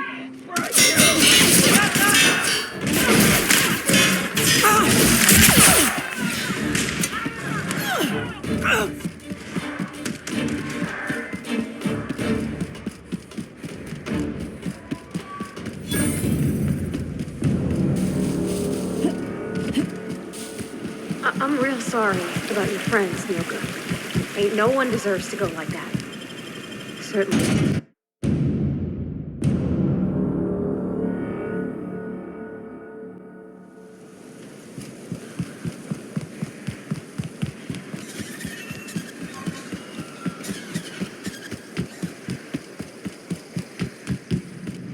Hey, Cass.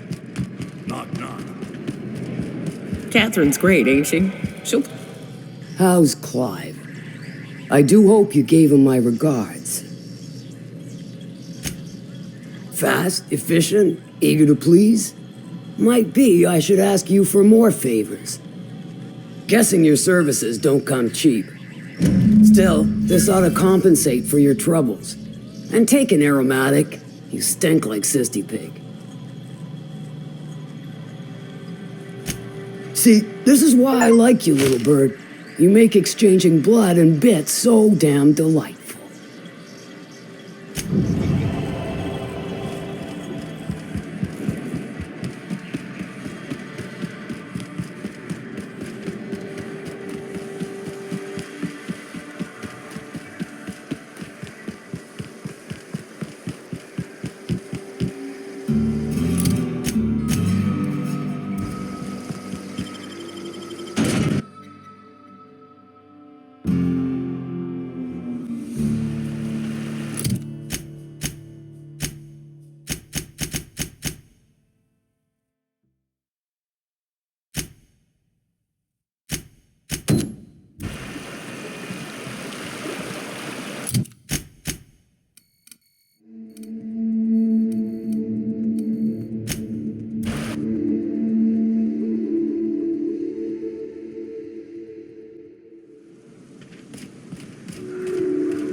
Well, this is the spot. You know, I thought I'd be angry. I thought I'd storm in here in a rage and exterminate all these bugs and everything would be all right in the end. But I ain't. I'm mostly just empty. A little sad, maybe. The first night Hayes and I spent in here, we knew it was home. It's safe. It's got a nice chill to it. But mostly, it doesn't stink of sulfur. Monarch folks often joke about it. Not because of the smell or the grittiness it leaves in your throat. Not because of the headaches or the coughing. It's because there's no escaping it. It's life here, and there ain't anything you can do about it. But here, somehow the sulfur never made it. The nights we spent in here felt like vacations. So we started building.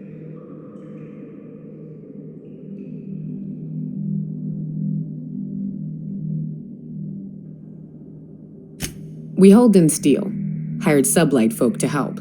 That's how we met Anders and Opal. They stuck around after our contract was up. Opal liked camping. Anders liked chasing her tail. 4 of us for a while, scraping together what bits we could to build our home. Then came Rebecca, a sawbones out of the Cascadia survivors, who took a kindness to Hayes. And Clara, her little sister. I'll admit I wasn't keen on taking her on at first, but for a teenager, she was surprisingly capable. Believe me, I had my complaints. She had a head for numbers, helped us trade hides for food and materials, negotiated contracts. Turned out to be mighty useful. Clara, Hayes, Anders, Rebecca, Opal, and me. 6 folks, 1 name, 1 family, Charon. Despite Monarch trying to kill us day in and day out, we managed to belong. Here they come!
I wish these were more auspicious circumstances, but at least we're all here. This bringing them together, burying them. This is the kind of thing Hayes would have done. That makes it stupid. By all accounts, we should have left well enough alone, but that also makes it right. Captain, thank you. You mind if we rest a spell before we head out? I'd like to bury Opal and Clara proper before I lay everyone's medallions to rest.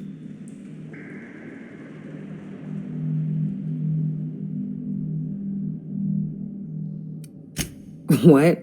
Why? Them's painful memories, Captain.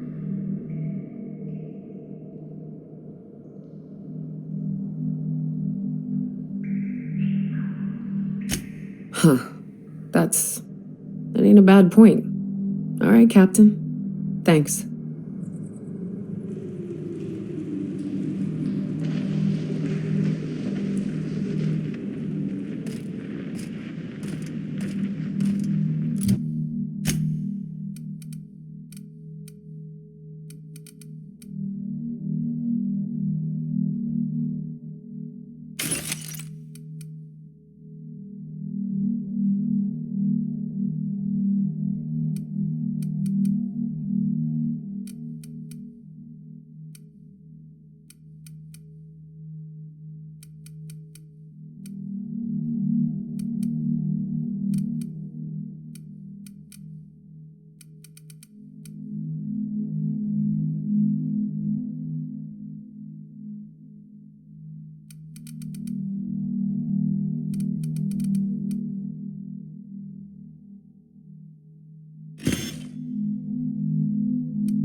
Do you hear that?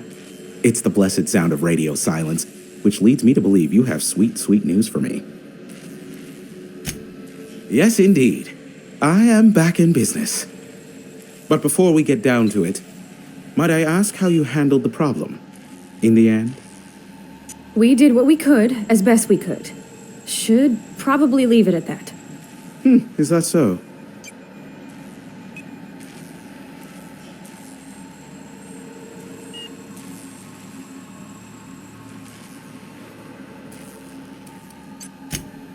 Oh, I believe it will. But the price I pay won't be to you. No, we've a bigger deal to settle. I don't doubt that you are working with Phineas, but my contract specifies I relay any acquired information to the purchaser, and to the purchaser alone. However, to send the data, I will need your assistance in cycling the antenna's receiver, so I can input the needed adjustments. It's simple, truly. I merely need you to waltz outside and throw the lever to cycle the power. I'll key in the numerical adjustments from in here. Someone has trust issues, though I can't hardly feign surprise. Yes, that is all. No, I am not mocking you. Much.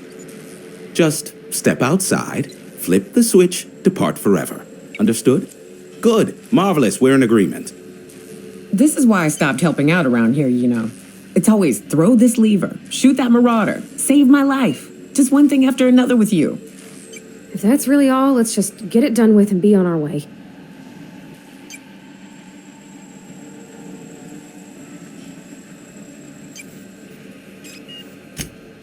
Terrific. I'll be here, waiting with bated breath. Give a shout if the panel electrocutes you.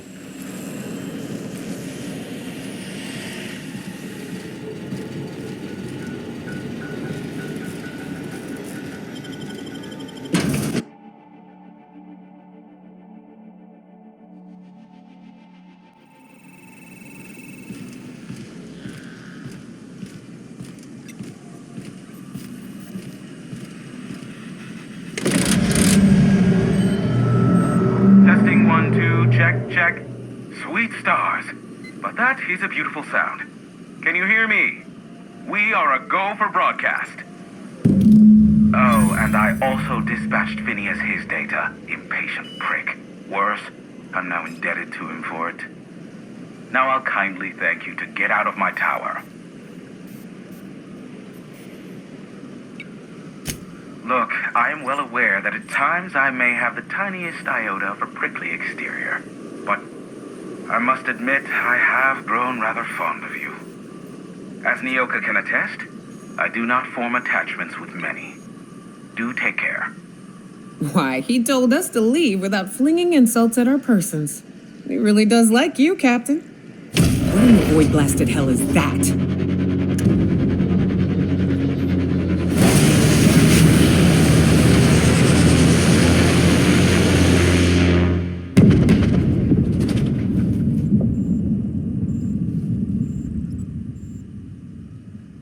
Black holes? Did you see that? Looked like a UDL ship.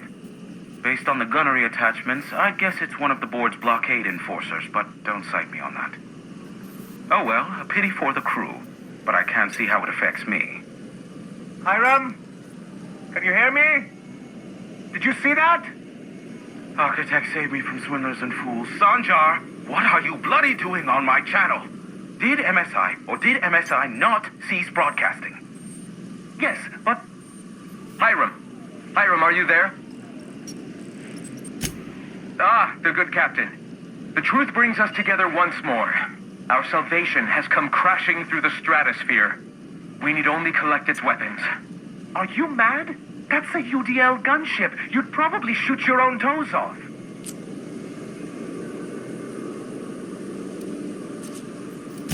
Par for the course, really. You should do like I did. Get out while you still retain a shred of sanity. We could use the gunship's armaments to defend Stellar Bay, but we need its targeting module. Our message is so close to breaking free of this planet and spreading to the stars. Help us secure that module and we will save our colony. Listen, I don't care a single whit what you do, so long as you leave me out of it. Which means, get off my void damn channel! I'm more than finished with you lot.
like in Edgewater?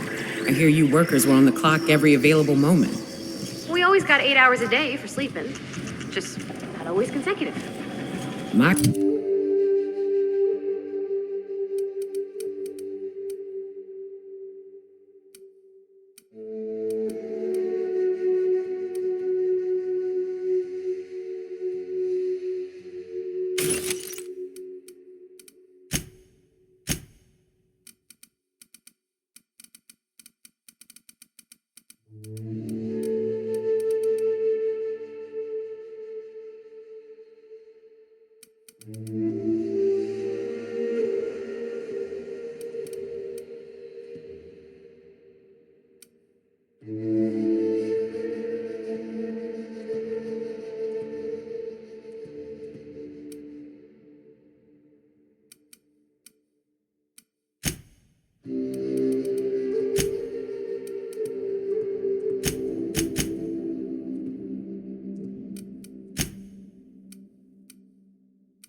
Condolences.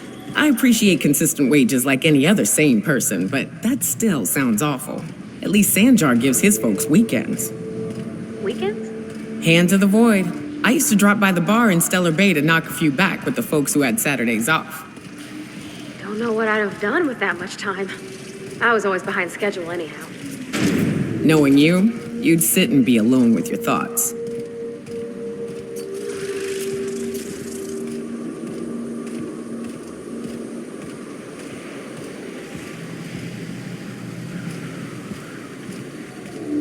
I hope Edgewater don't end up like this.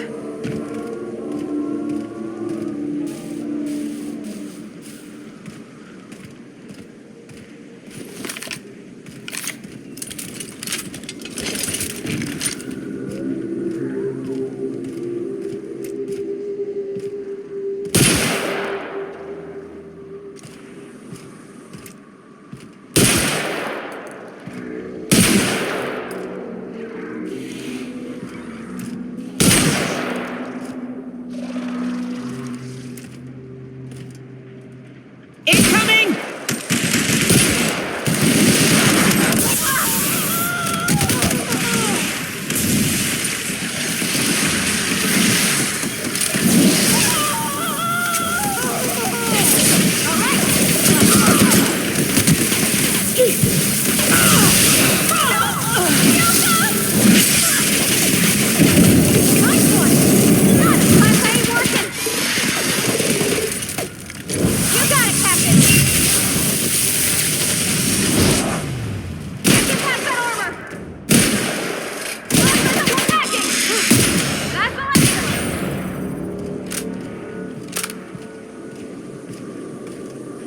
You sure we ought to go this way, Captain?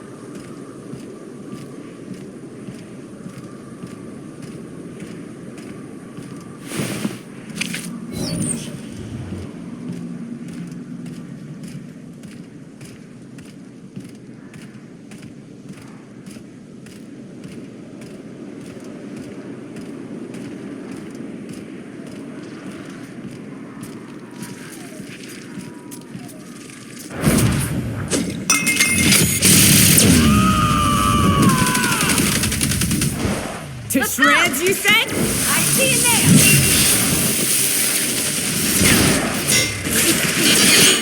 Now getting through.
Miss McDevitt used to say that plants need sulfur to grow, and here there's just tubs of it lying about. Phew, I hear acid baths are all the rage in Byzantium. Anyone fancy a dip?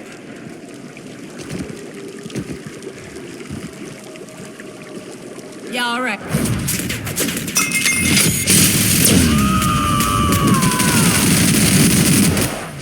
Covering you! Nice hit!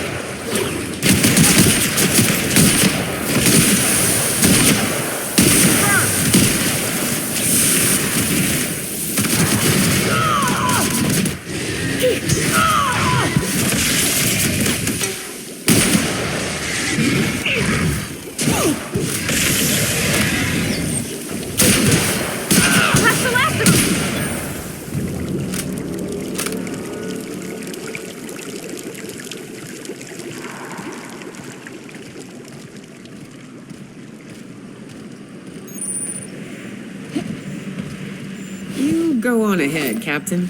I'm not keen on ships, even when they're in the best of shape. Yep.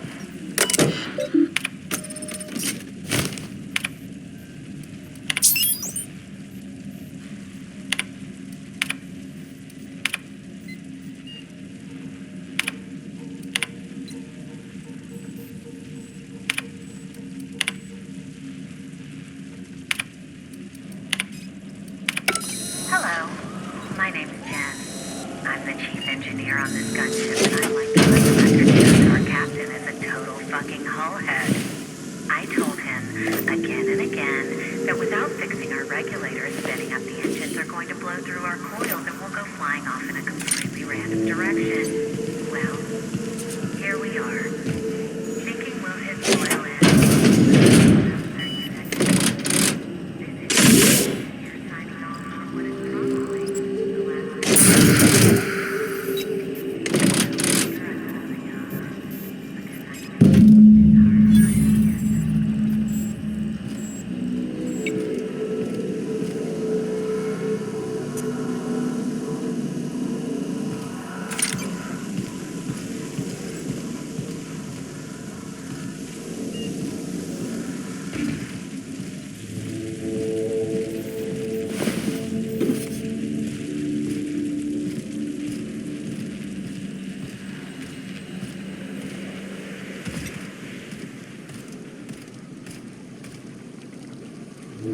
Sure, on my way.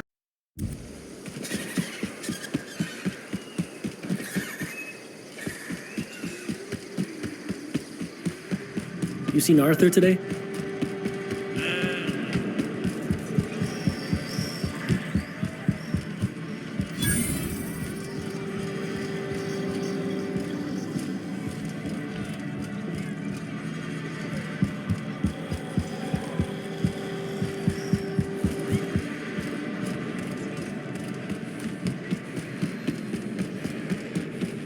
I say. Oh, that's really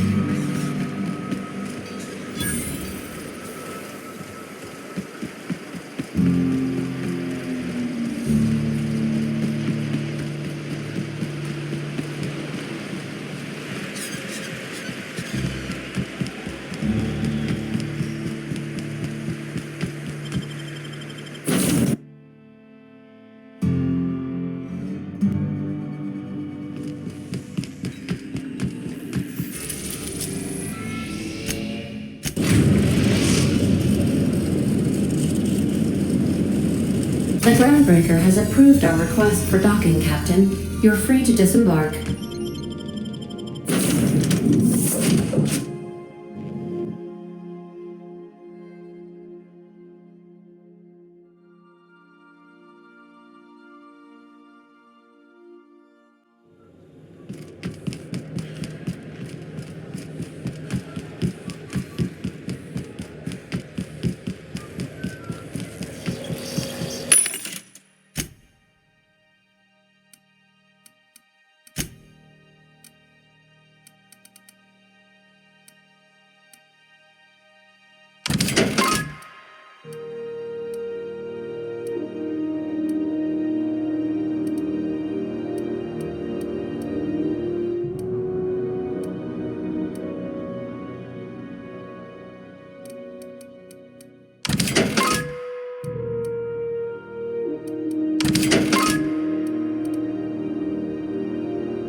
Rizzo's Purple Berry Crunch.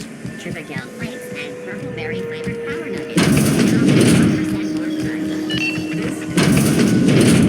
crunch. Gracious. I was just sitting down for tea.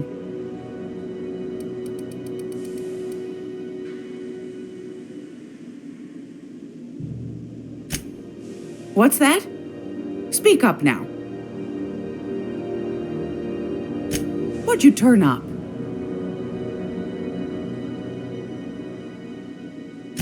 Well, that's just swell, sweetheart. Good for you.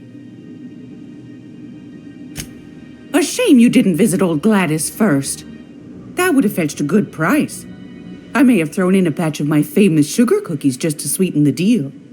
If Auntie Cleo's exporting wraps from Monarch, golly me, someone's going to be in the soup when they get caught. Bless your slippery little fingers. Isn't that just a shame? Prototype schematics go for a fair handful of bits around here.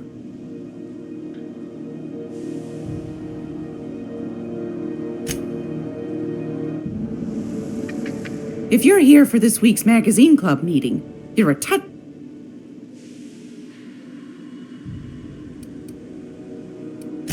I found a handsome ceramic mandapillar at a salvage auction last week.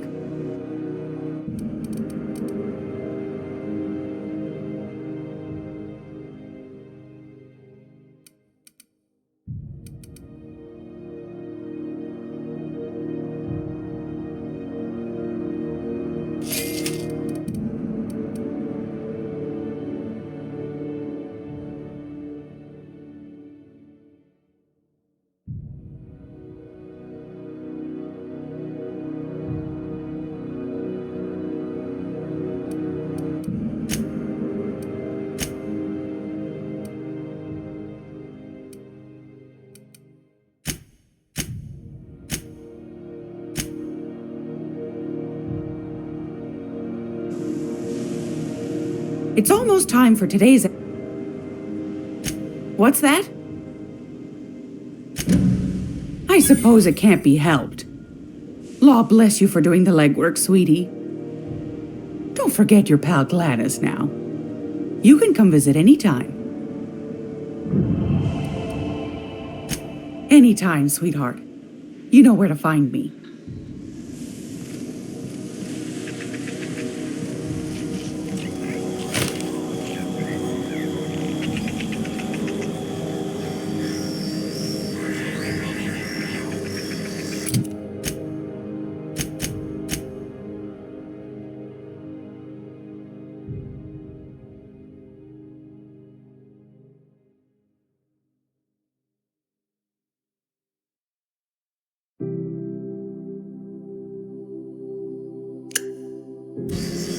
Sure.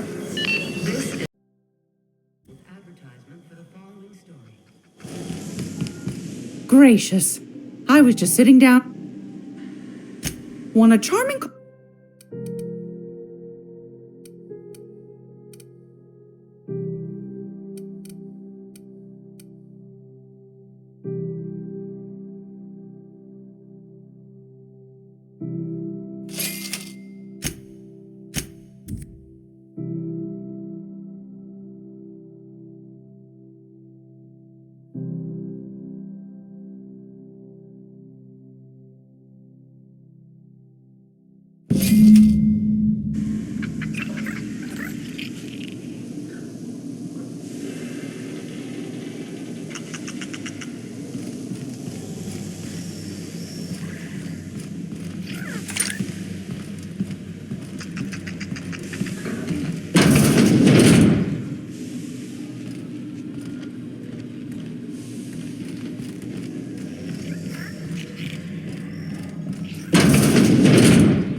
Rizzo's Apple Cider. A hard cider for a hard life.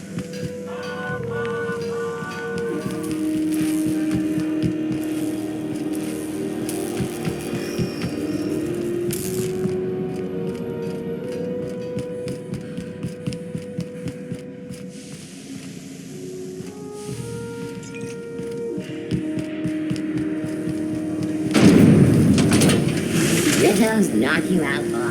A CCN 76 milk chocolate bar with caramel and pea-free nuts in it. It's time.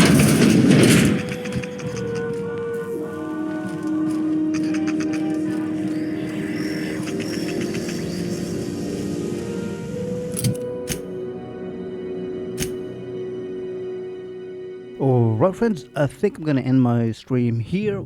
Next time you see me, we're gonna go continue on the quest called Weapons from the Void. And until then, be still be amazing, always smiling. G out. Don't forget to like, subscribe, and take care.